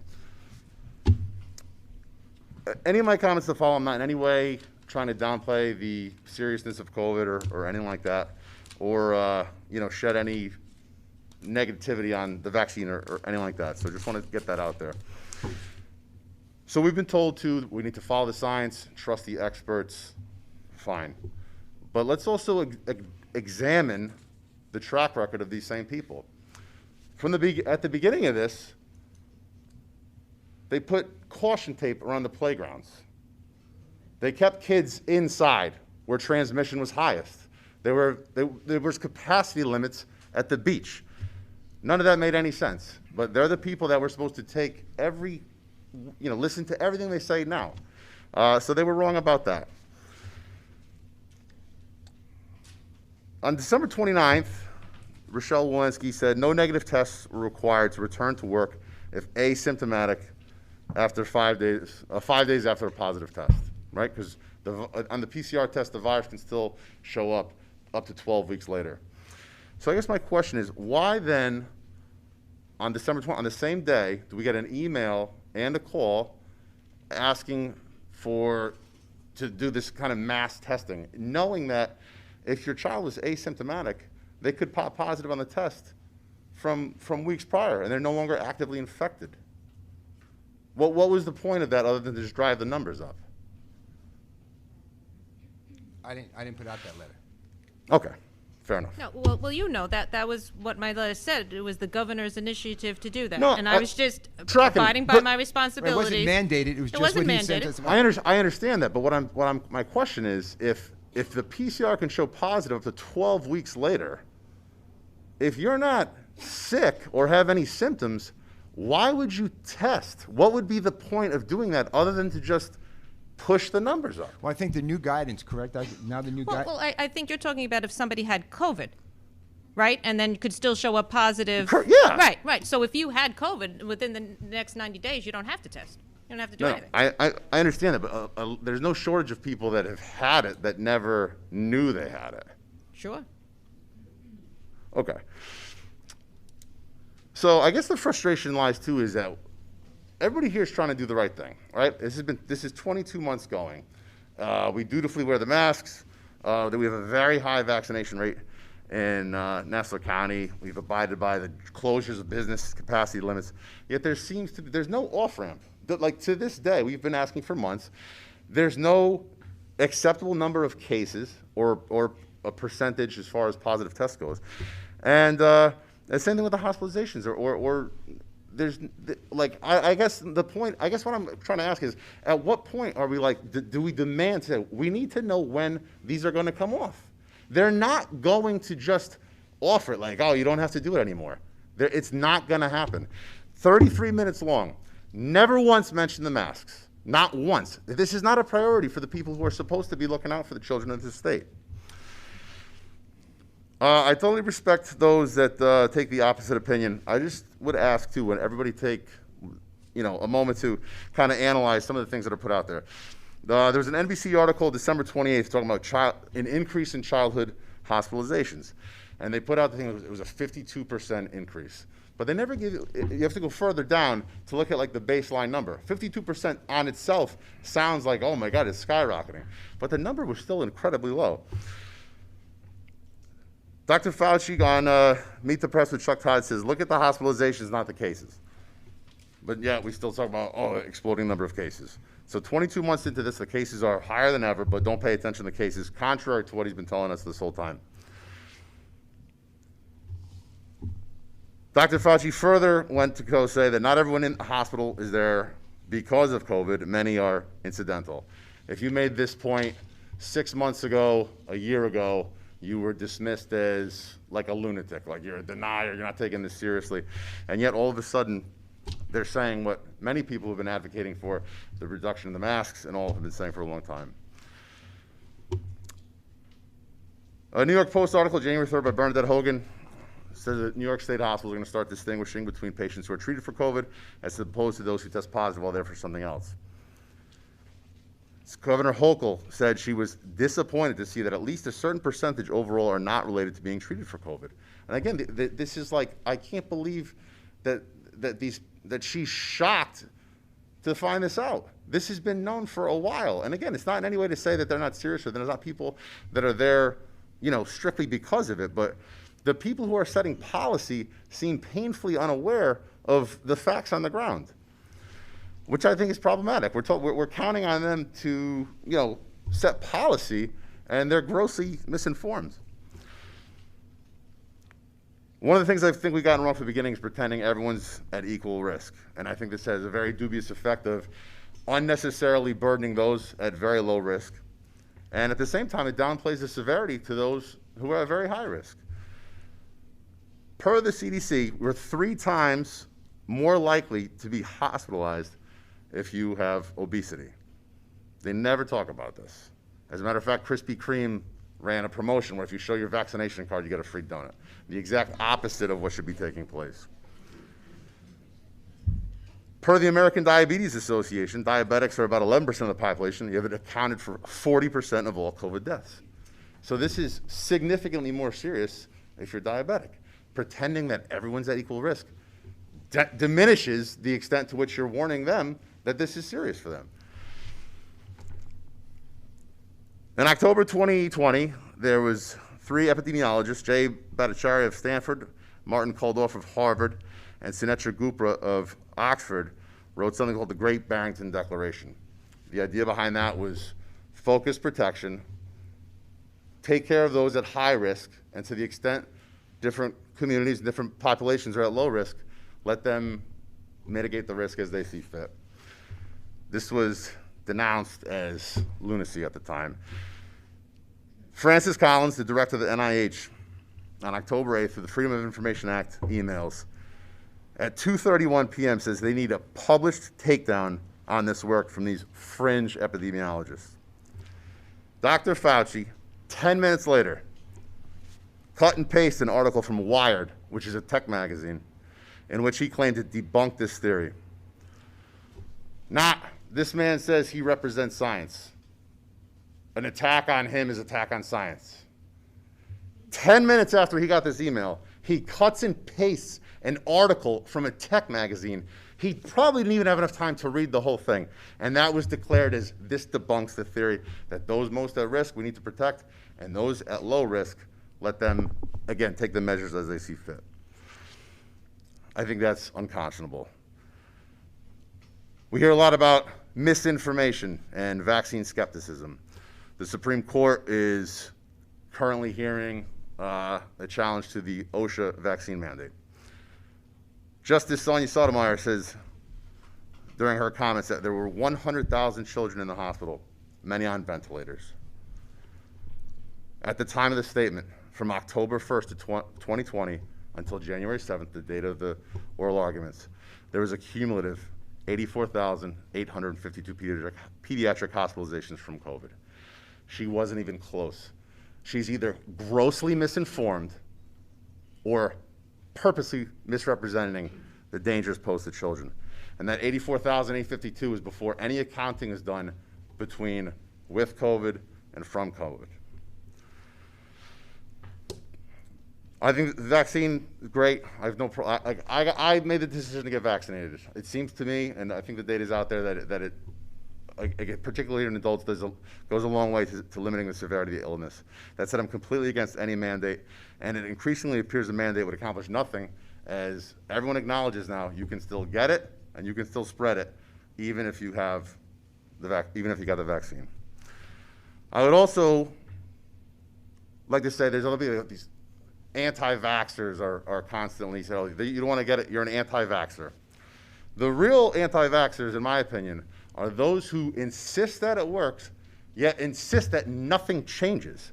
If this works, which again, I'm not suggesting it doesn't, as far as limiting the severity of illness, then you should feel comfortable. You should feel protected that this is working. And if I do, in fact, come down with this, I'm very likely to be just fine.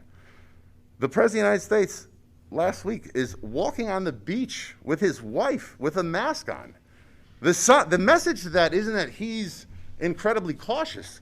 The message he's trying to send is there's still very much you need to be afraid of, and we're doing everything we can to make things better. But as you mentioned, Dr. Fauci just this morning says Omicron will eventually infect just about everybody. So in the meantime, wear the mask, but you're going to get it anyway. In the emails we get from Dr. Burek, this is current as of yesterday. I didn't update it today. 89 staff members and 248 students have tested positive just from the first of the year. So 10% of the student body, despite everybody wearing a mask, and we're assured they work, and no shortage of students and staff that have gotten vaccinated, yet we still have these numbers. So like the measures that are being put in place haven't produced any decline in the number of people testing positive for this. So again, I guess my question is, if back to New York State saying if we're going to take the superintendent, the board, and your funding. New York City just passed, the city council, I'm not sure if Eric Adams has signed it yet, a local bill saying that non-citizens can vote in local elections. Now, I'm not going to argue the merits of that decision. You're a lawyer, right, Mr. Belmont? That bill is in gross violation of New York State election law. I haven't heard her condemn them, saying she's going to cut funding to New York City. So why are we to believe that it would happen here? She's going to follow through on a village of 20,000 people. I'm going to cut your school funding. But New York City, blatantly disregarding state law, we don't even hear anything about it. Why do you suppose that is? Well, again, I don't want to get into a long debate. I don't really compare the two of those.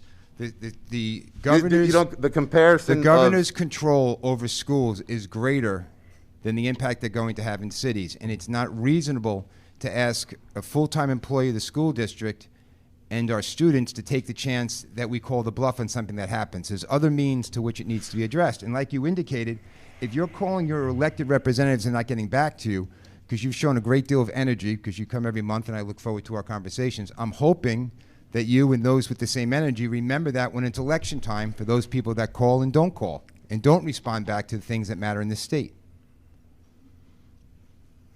How much state funding do we get for the district?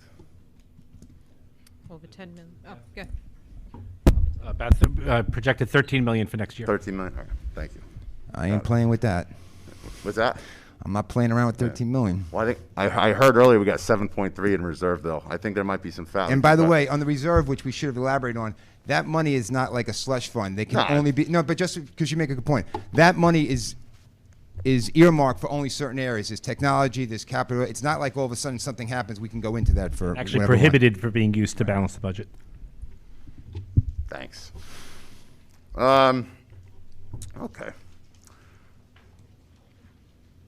So, to those that take the opposite, that disagree with me, I respect your decision to, if to those that say the mask needs to stay on, I respect your decision, okay? I would only ask that I ask that you not demand that I share your fear of this.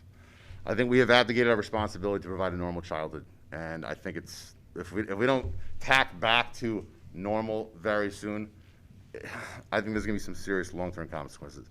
David Leonard writes in the New York Times a couple days ago an article called "No Way to Grow Up," and in a tweet promoting the article, he says, "American children are starting 2022 in crisis. I'm not sure that many people fully grasp the depth of it." I think that statement shows how out of touch these people are. Tens of millions of people have been saying for the past 22 months that this is destroying our children. That just, again, this guy, to me, the shock is that he's just coming around to this now. We talk about an increase in opioid use. There's kids putting pennies in between light sockets. We shut down recreation. You keep them away from their friends. They don't get to socialize in school. And then we're shocked when they resort to doing ridiculous things. But we're keeping them safe, the other way. For those that say the kids don't seem to mind, the kids are resilient. I would just say that's code for it makes the adults feel better to see the children masks because it calms their own neuroses. The kids suffer in silence so that the adults can feel better about themselves. Local control will never be back. It needs to be taken back before it's gone forever. And I ask in closing, how much longer do we demand that those lowest, at least risk, shoulder the heaviest burden? Thank you. Thank you for your comments.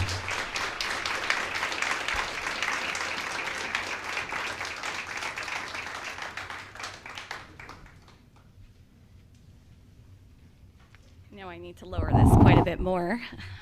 Hello. my name is Danielle Moylan. I have 3 sons, one in the kindergarten center. I happen to be married to the guy speaking before.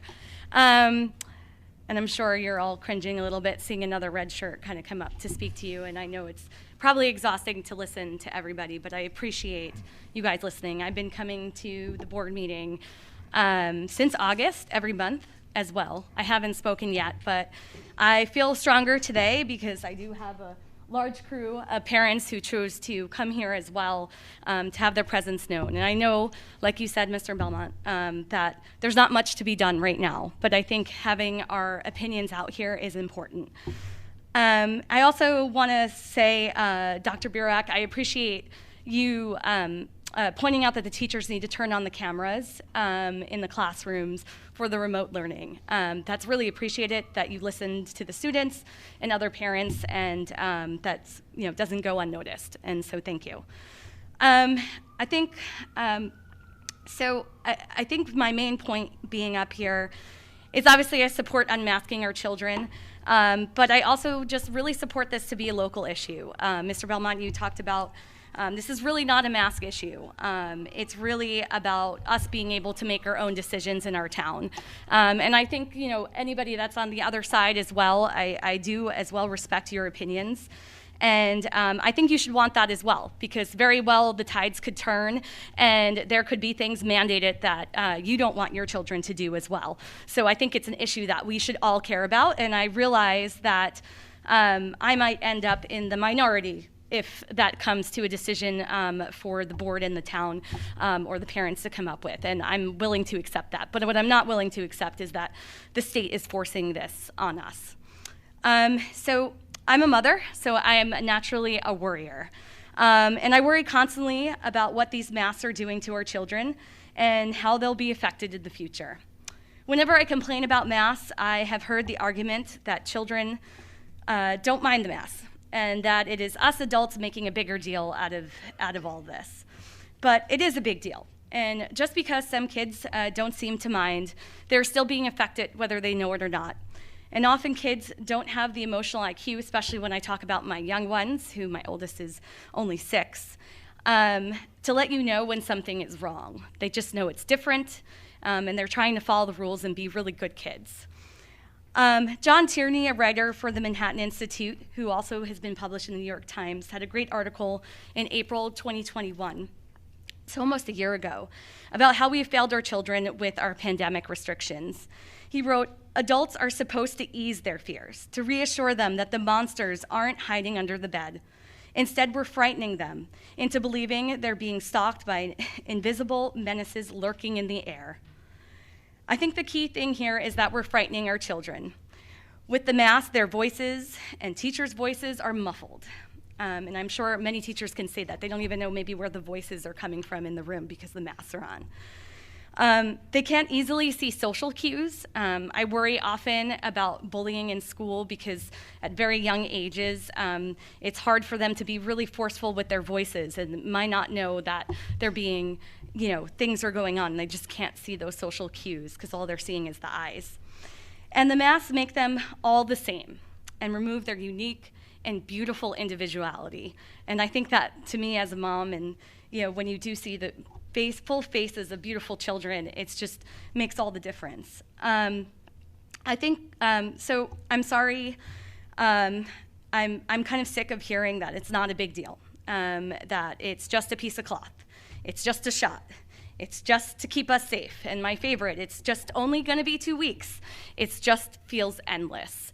So I guess the one thing I ask the board is just, again, when can this end? And I know you're not in control of it, and maybe I'm just venting here as a mom, but it's exhausting. So thank you for listening. Appreciate you coming up and coming to us.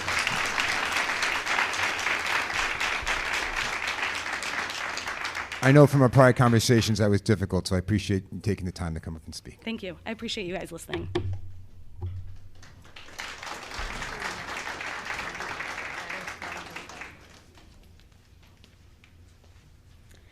Margaret Marshall. Oh, I'm sorry. Margaret Marshall, resident. I just want to say that wearing the masks in school has prevented the children from getting sick.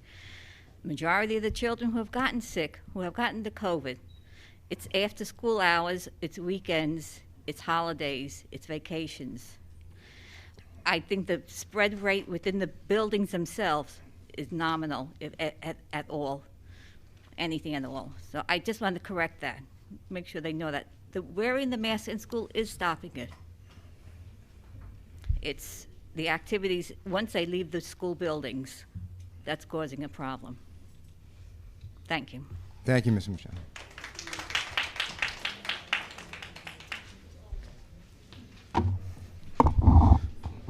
Good evening. Craig Kirschenberg, President of the Teachers Association. I am not here to talk about masks. I am here to talk about the live streaming issue because I didn't have a chance to a little while ago. Unfortunately, I stood up, and I know most of the dais saw me, and I was kind of frozen out. So you made your decision, and I'm here to address that. I wish I had a chance to before. Unfortunately, our voice being frozen out of the discussion is kind of par for course. And the discussion tonight has been about live streaming. In truth, the conversation needs to be about how we support our kids. And live streaming is an idea, but we can't pretend that it's the only idea. And I think it's really important that everybody in this room hears this and everybody at home hears this. And I know the entire Lynbrook Teachers Association is tuned in right now listening to this. I think it's important that everybody knows that we put multiple ideas on the table to try to support our children. Dr. Burek said earlier that there have been conversations with the union leadership going back to July. That's correct. However, the details were left out. And that July meeting ended with the Teachers Association making a proposal and the district walking away without so much as a response. And our proposal was a means that we believe to be educationally sound to support our children. The goal of any educator is to help our students succeed, to interact with them, to answer their questions. Flipping a switch on a camera so they're a fly on the wall, honestly, it's a lazy and ineffective method for trying to give the kids an opportunity to learn something. Directly interacting with the teacher is a better way. And we had two ideas. One of them we presented in July. Never got a response. District walked away. In September, we made another proposal. Another idea. Mr. Kirschenberg, what was your proposal in July?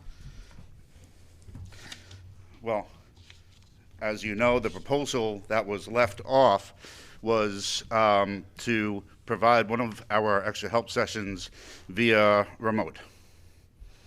Correct. And the session ended with us, it was late in the day, and the session ended with me saying, let's schedule another meeting. And everyone at the table took out their calendars, and then the superintendent said, we don't need another meeting, we're done.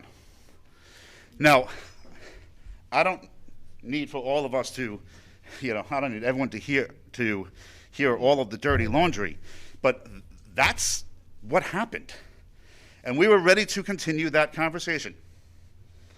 Unfortunately, the conversation ended. And then in September, Dr. Bleckis came to me and said, hey, can we try again? We made another proposal, a written proposal that went to the Board of Education. And that proposal was for the teachers to provide home tutoring for the students at home on COVID. 10 minutes before the board meeting, well, I guess it was that October meeting, 10 minutes before I was told going in a different direction, I never got a rationale. We never had a dialogue about what is good or what's bad about any of that. We believe that interacting with students is good, educationally sound practice that's good for students. We proposed solutions. And now, and that was, I guess that was the last conversation back before that, when I found out before the October board meeting. So, Mr. And Cooper, now you're saying you don't like the idea of a kid who's home with COVID having their teacher flip on so that kid can sit and listen to that class? So I'll read to you. I'm just asking you on that. Let me answer that, Mr. Belmont, by reading to you one of the paragraphs of the letter that I sent to you, which is, unfortunately, when the discussion happened this evening, the community wasn't made aware that we even sent a letter to you, any kind of interaction. So I'm not going to, it's like a page and a half long. I'm not going to read the whole thing, but I do want to read this one paragraph. The LTA is always willing to engage in meaningful conversations regarding education and supporting the students of the Lynbrook School District. Nobody in education believes that turning on a camera is educationally sound or good for children. Turning on a camera does not ensure that the students will be engaged or grasp the concepts being taught. In fact, when a student cannot hear the teacher or engage with the teacher, it will be an additional source of frustration. We do believe that both of our prior proposals are good for students and are educationally sound. For both proposals enable students to directly interact with the teacher. And unfortunately, of the two proposals that we have made, we have not heard anything, any kind of response as to why administration or the board thought that they weren't any good.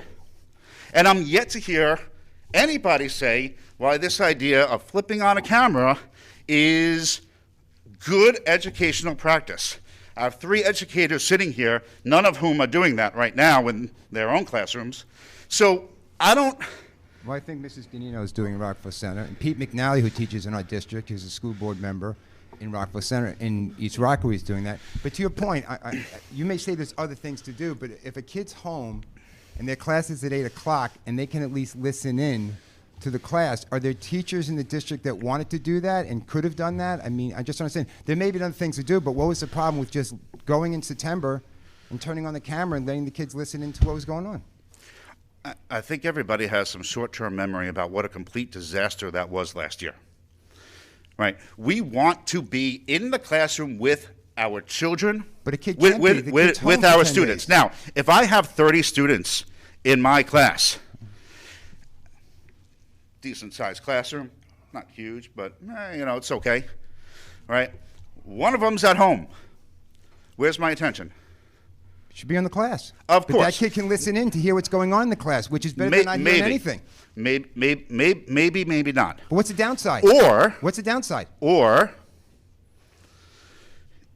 of the 2 proposals that we suggested, of which the teacher could interact directly with the student, I mean, a response would have been nice. Mr. Kirschenberg, I think it's clear that you misspoke at the beginning of your statement when you said the district didn't respond. You just didn't like the district's response. What was the response, Mrs. Marcus? 2 proposals, Uh-huh. and those weren't accepted by the school district.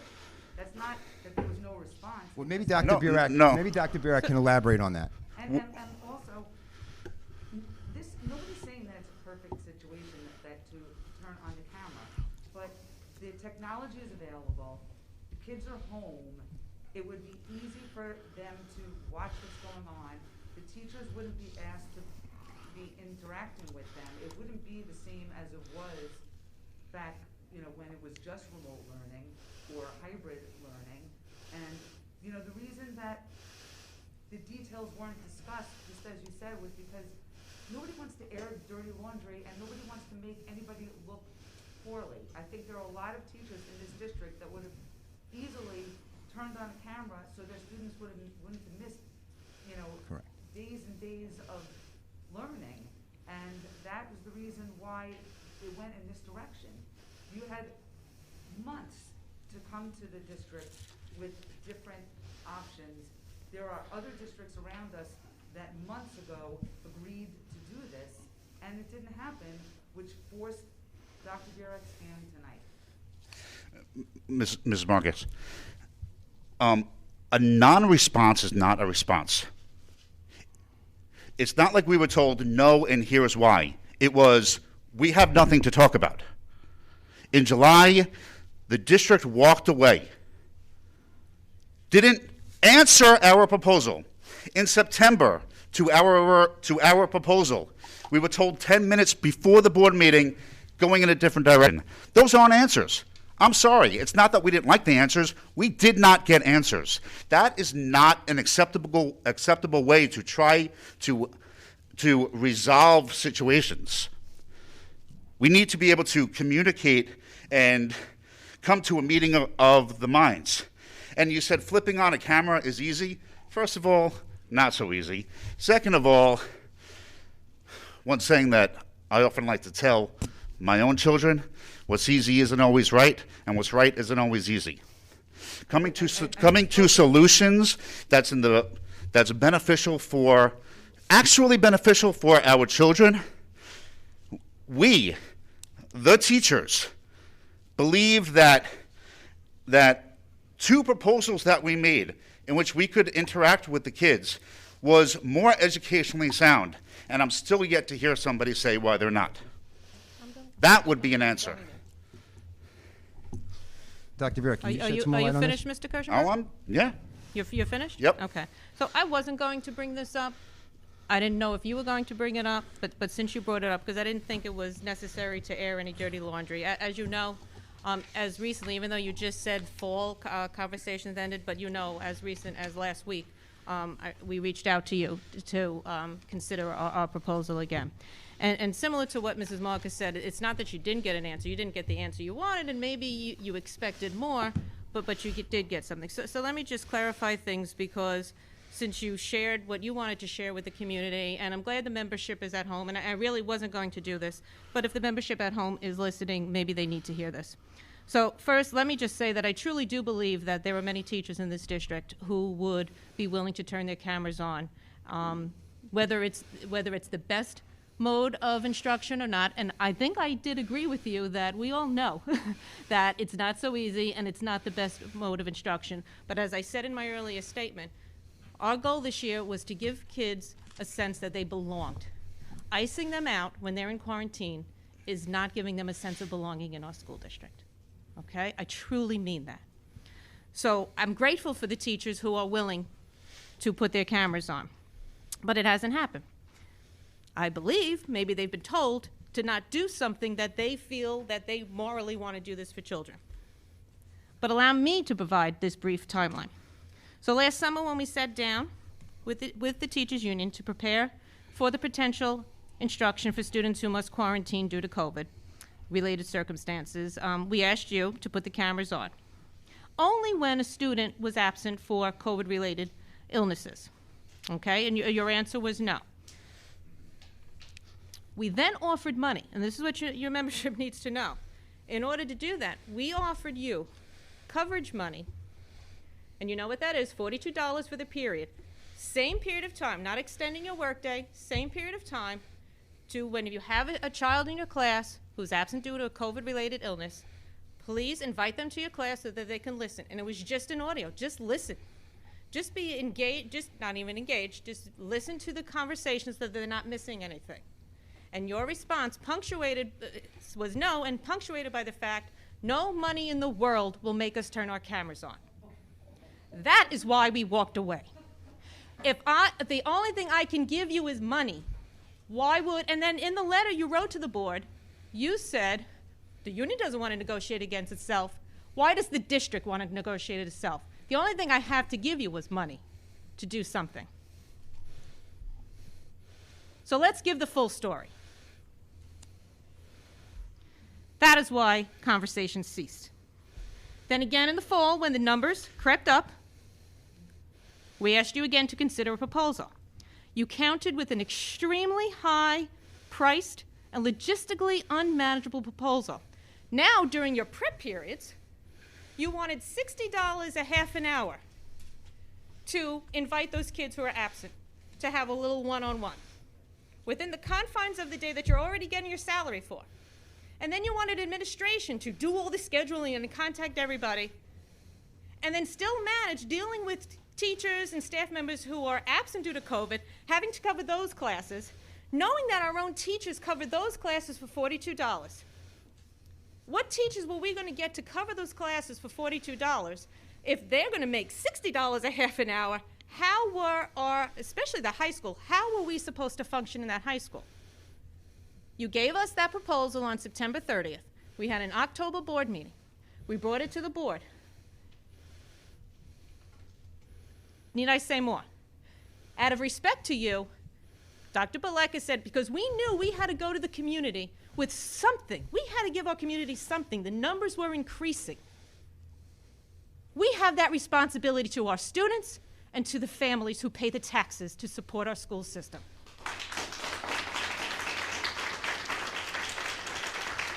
We can't afford $60 a half hour for everything. Could you imagine the cost to this community last week for that? And not to mention the amount of administrative work that you put in your proposal. We don't owe you, oh, this is why this is not a good thing. We don't owe you that. What we owed you was what Dr. Baleka did, text you because he didn't, out of respect for you, Mr. Kirschenberg. He didn't want you to find out when we announced it in public session that we were going with the tutoring route. And then he did follow up with an email that we went another route. So as Mrs. Marcus said, it wasn't the answer that you wanted more, but don't mislead people and say you didn't get an answer. Please don't do that, because I do know you to be an honest person. Please don't mislead the people. Well, I'm not finished. I'm sorry. I'm not finished. I thought you were done.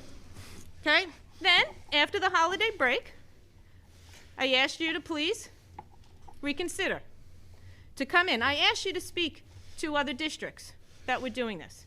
And I shared with you, other districts are doing it. Our teachers are good teachers. They do care.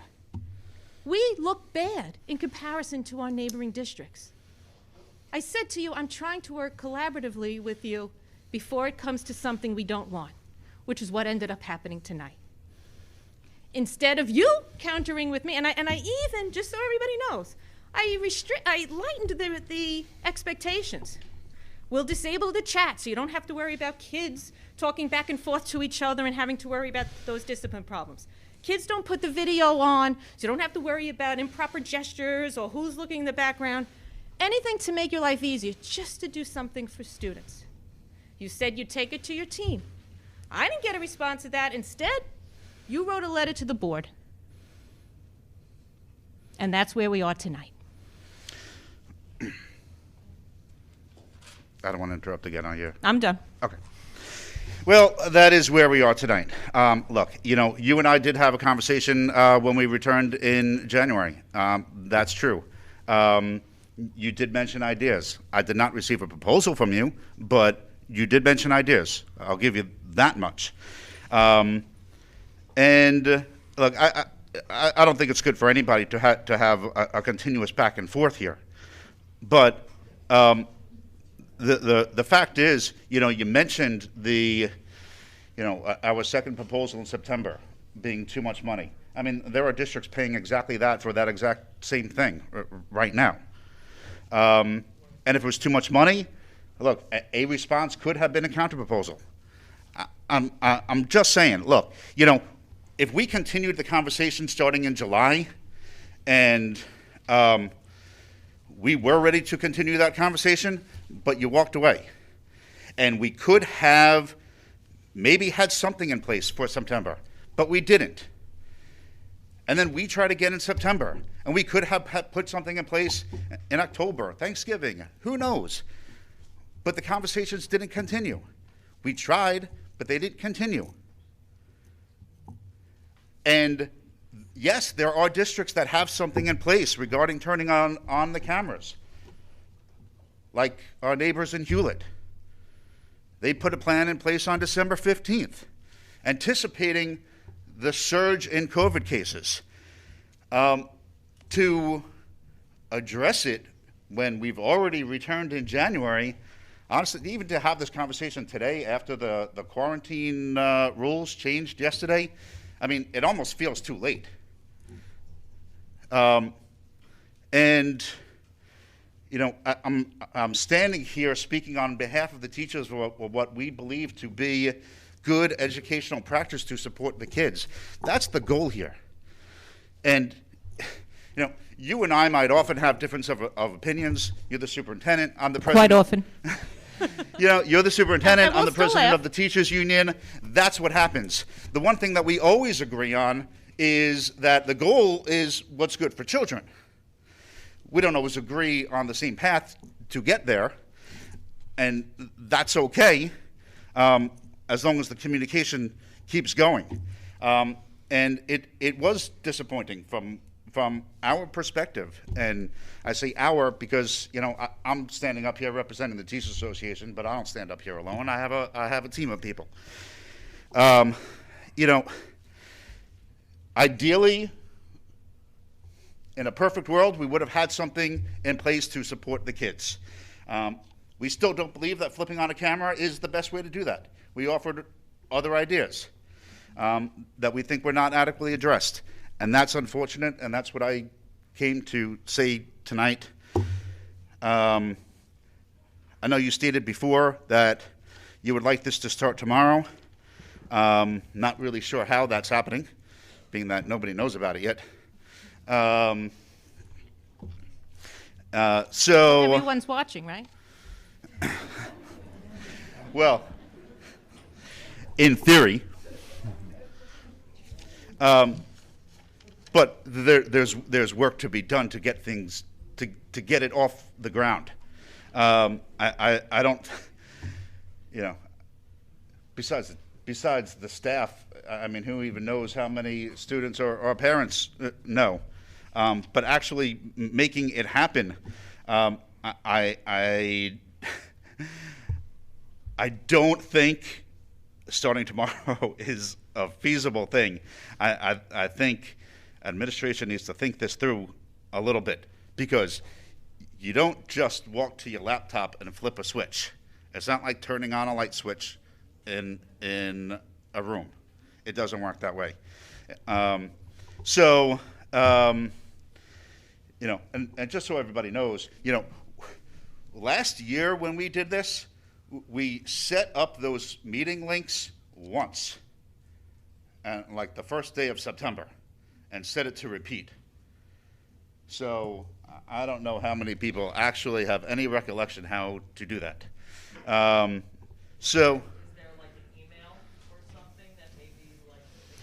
Mr. Kirschenberg, you know Mr. McDermott has sent out various emails throughout the year. All of our staff should have been ready, should we need to pivot to remote the following day. Everyone was ready to do that. So I have faith, and I do believe that most of the staff have it set up. I don't know. I have faith in the staff. Okay. I have faith in you. Thank you. I think that's it. I think I'm good. Thank you. Thank you. Thank you, Ms. Cushman.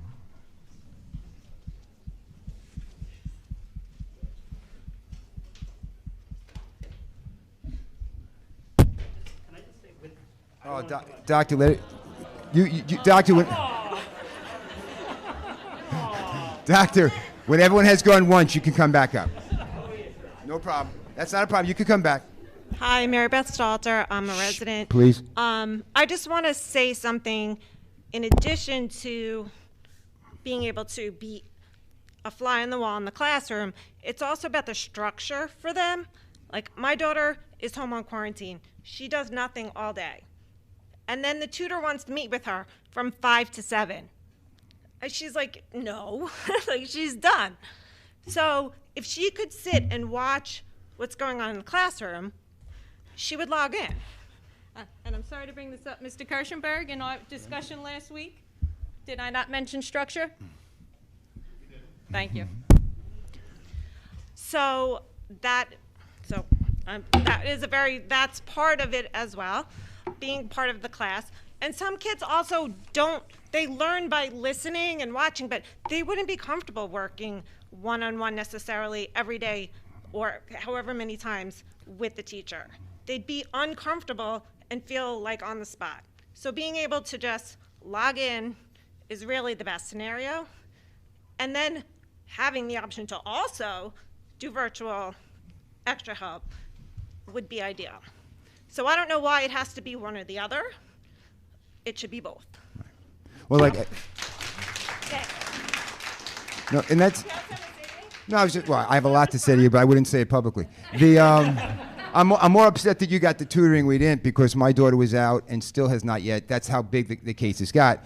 But one reason why it helps. But in the words of an 11th grader who stopped me yesterday on the street and just said to me, hey, all I want to be able to do is listen to my teacher for that time period and I get it done. So I think there may be other things to do, and there's no question about the faith. We have the best teachers around. I mean, even without having the cameras turned on, when my daughter was on COVID, we have a learning management sisters. These teachers were very responsive. They answered to every question. They're working at times that are not in their school day to make sure our kids get done. It just seems like this might be a tool right now for those kids that are home. I mean, listen, the reality is, and we've debated this as a board, and this is years away, and this is one of the concerns that Mr. Kirschenberg rightfully has, is technology is to the point now where who knows how much cameras will be in the classrooms? Who knows what the world will look like in 4 or 5 years and how much learning will be? But for right now in this situation, keeping those kids with structure while we're working on other things is helpful. But thank you for your comments, Mrs. Old. Thanks.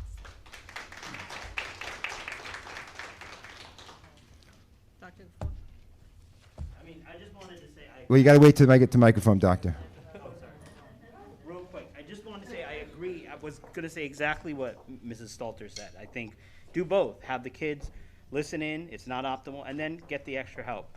I did want to just one thing. Everybody's like, when is this going to end? That's my last thing is, I mean, You I have that do- answer, Doctor? Because I'm gonna write that tell down, you, Doctor. you can- If you have you a can date quote certain me that I can on get rid of this. this mask, Doctor, I would So like this that is right my now. this is my opinion. I mean, if you look, the CDC did have back when we were unmasking certain counties, they had certain guidelines. They said if the Data points that we were hoping to have. If the case rate fell below X and this fell below Y, then the mask could come off indoors. And that's why even in Long Island, there was a point in time where I was going to the gym unmasked. And so I do think that, I think something like that should occur. I do think that, like, my ideal would be that the state said, look, if your rates are this, you could unmask. I think that's a reasonable thing to do. I agree that it shouldn't be one size fits all. I agree with that. But I think it should be, some sort of metric that we use, like an actual metric and not our emotions. And that's all. Thanks. Thank you, Doctor. Don't forget about this. I The know. poor woman has been here. Oh, she's here? Everybody stop making me paranoid. Oh, come on.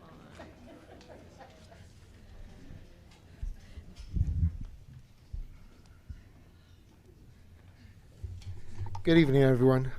Name is John Christian Bernabe, Lynbrook resident, father of 2 Lynbrook High School graduates, Marion School, and Kindergarten Center. I'm ill prepared for this. I'm not sure what I was Just to gonna say. clarify, you're the parent of graduates, and you have one in the kindergarten center. One in the Kindergarten Center and You're one in the man. Marion. God bless you. So, thank you very much. Just making So sure I my heard wife that did right. pull me into this meeting. I thought it was for a great cause. I spoke to my daughter about this. She has many concerns about the mask. I oppose the masks. So I am here, of course, just voicing my opinion and my opposition, of course. And my expectation is that the board would, or the Lynbrook district would do more to voice their concerns about the masks and what they're doing to our children. I understand there's 2 sides to the field and you have to listen to both.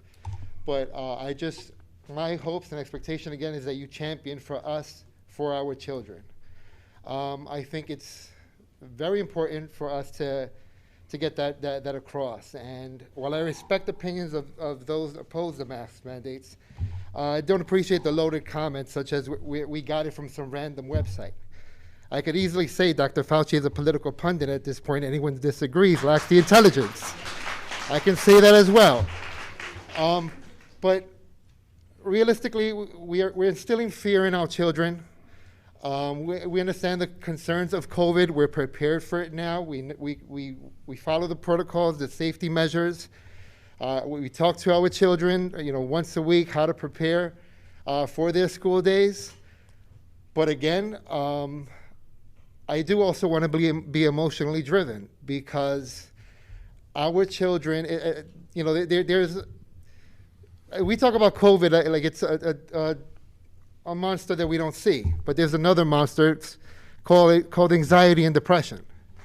You know, and I have family members, I have friends, I have extended family that are affected by that, and it's important to understand that we don't know what's happening to our children. It's only a year or two that we've been in this, so we don't know what's going to happen to them.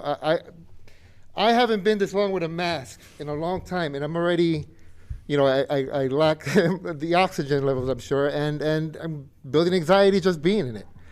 So, again, we don't know what's happening to them. We're masking their smiles. You know, I could have a terrible day coming home from work, or just having a terrible day, and you know what changes my perspective, my view of the world? My children's smiles. Smiling is contagious, and we know that. It's not a myth. So we're preventing them from showing that. You know, my children it's like the butterfly effect. I feel like that changes my attitudes. I could, for instance, call my parents, say, hey, how you doing? Are you having a great day? Because I just felt uplifted. Uplift them. It's all transactional. It affects everyone. So smiling is contagious, and we are masking that. And again, we need to stop doing that to our children. We all had a second grade experience, each and every one of us, maskless, with our freedoms. I've had classmates that I grew up with, and I still, there's elements that have, you know, changed me as a person, positive, you know, experiences. But what I remember most of them, Sarah, Henry, Denny, you know, it's their smiles. Their smiles. My daughter probably can't even recall a classmate if they go to the store, McDonald's, or anything like that, because you know, their interaction is limited. Cafeteria, playtime, maybe, but then outside of that, then what happens? You know, again, we don't know the effects it's doing to their mental health, and you know, I ask that you not, you know, mask their wings, because they're butterflies and they're changing this world with their smiles. Thank you very much. Thank you. Thank you.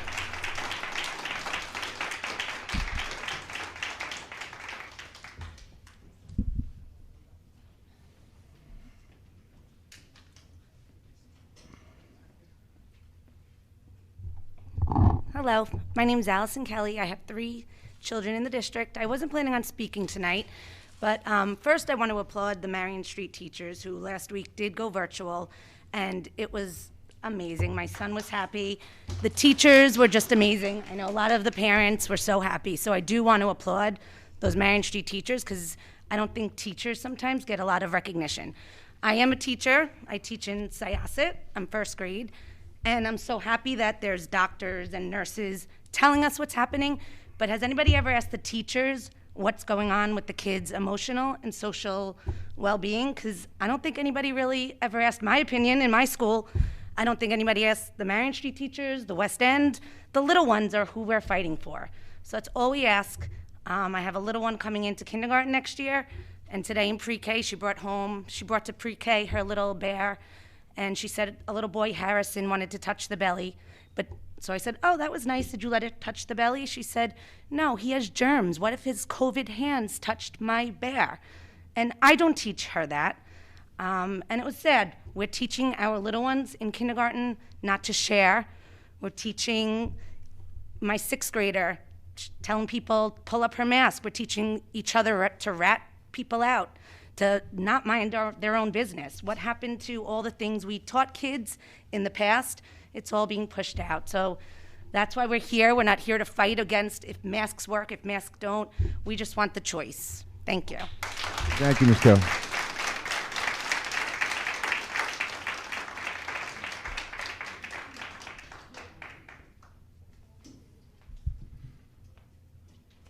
Hello, everyone.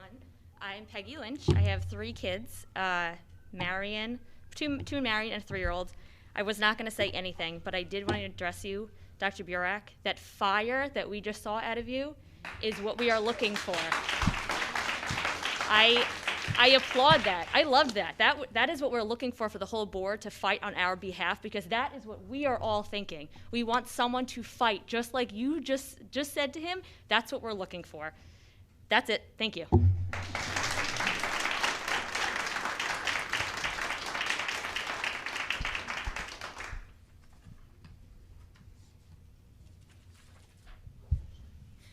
You do know, just because I don't do that in public every month, I do have fire that you don't see. I can vouch for that on multiple occasions.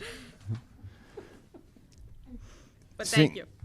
We're going to close public comment. We're going to move on to, unfortunately, we have 4 sympathy resolutions this evening. I will read the first. Marilyn Hoffman, whereas the members of the Board of Education of the Lynbrook Union Free School District have learned with sorrow of the passing of Marilyn Hoffman, former reading teacher in the Lynbrook School District, and whereas Marilyn Hoffman served as an employee of the Lynbrook Public Schools for 17 years, from 1972 through 1989, retiring from Marion Street Elementary School, and whereas the Board of Education is mindful of the contributions made to our district by Marilyn Hoffman during her years of service to our community, be it resolved that the Board of Education records its sorrow, its sympathy, the esteem in which Marilyn Hoffman was held, and be it further resolved that a copy of this resolution be sent to the family of Marilyn Hoffman with the hope they will find solace and comfort in the rich heritage of good works for which she is remembered and revered. Mr. Yaker, if you could read one, then Ms. Pileski, and then Mr. Murray, please. Oh, Pat doesn't. I'm sorry, it'll be you. Pat, I didn't give you one. So Mr. Yaker, Mr. Murray, and then Mrs. Marcus. Susan Kolker. Whereas the members of the Board of Education of the Lynbrook Union Free School District have learned with sorrow of the passing of Susan Kolker, former employee in the Lynbrook School District. And whereas Susan Kolker served as a foreign language teacher at Lynbrook High School for 18 years, from 1970 through 1988. And whereas the Board of Education is mindful of the contributions made to our district by Susan Kolker during her years of service to our community, be it resolved that the Board of Education records its sorrow, its sympathy, and the esteem in which Susan Kolker was held. And be it further resolved that a copy of this resolution be sent to the family of Susan Kolker with the hope that they will find solace and comfort in the rich heritage of good works for which she is remembered and revered. Mrs. Marcus. No, sure. All right. Marcel Correa. Whereas the members of the Board of Education of the Lynbrook Union Free School District have learned with sorrow of the recent passing of Marcel Correa, former member of the custodial unit in the Lynbrook School District. And whereas Marcel Correa served as an employee of the Lynbrook Public Schools for 17 years, from 1977 through 1994, retiring as custodian. And whereas the Board of Education is mindful of the contributions made to our district by Marcel Correa during his years of service to our community. Be it resolved that the Board of Education records its sorrow, its sympathy, and the esteem in which Marcel Correa was held, and be it further resolved that a copy of this resolution be sent to the family of Marcel Correa with the hope that they will find solace and comfort in the rich heritage of good works for which he is remembered and revered. Thank you, Mrs. Marcus. Mr. Murray? Whereas the members of the Board of Education of the Lynbrook Union Free School District have learned with sorrow of the passing of Walter Jackson, former cleaner and custodian in the Lynbrook School District, and whereas Walter Jackson served as an employee of the Lynbrook Public Schools for 10 years from 1989 through 1999, retiring from Lynbrook High School, and whereas the Board of Education is mindful of the contributions made to our district by Walter Jackson during his years of service to our community, be it resolved that the Board of Education records its sorrow, its sympathy, and the esteem in which Walter Jackson was held, and be it further resolved that a copy of this resolution be sent to the family of Walter Jackson with the hope that they will find solace and comfort in the rich heritage of good works for which he will be remembered and revered. Thank you, Mr. Murray. Also, I apologize, Mrs. Healy, this became a long evening for you. Where are you? There you are. This evening, the board met with the administration's candidate for interim principal of North Middle School. We are pleased to announce Mrs. Marion Healy for this position effective tomorrow. Congratulations.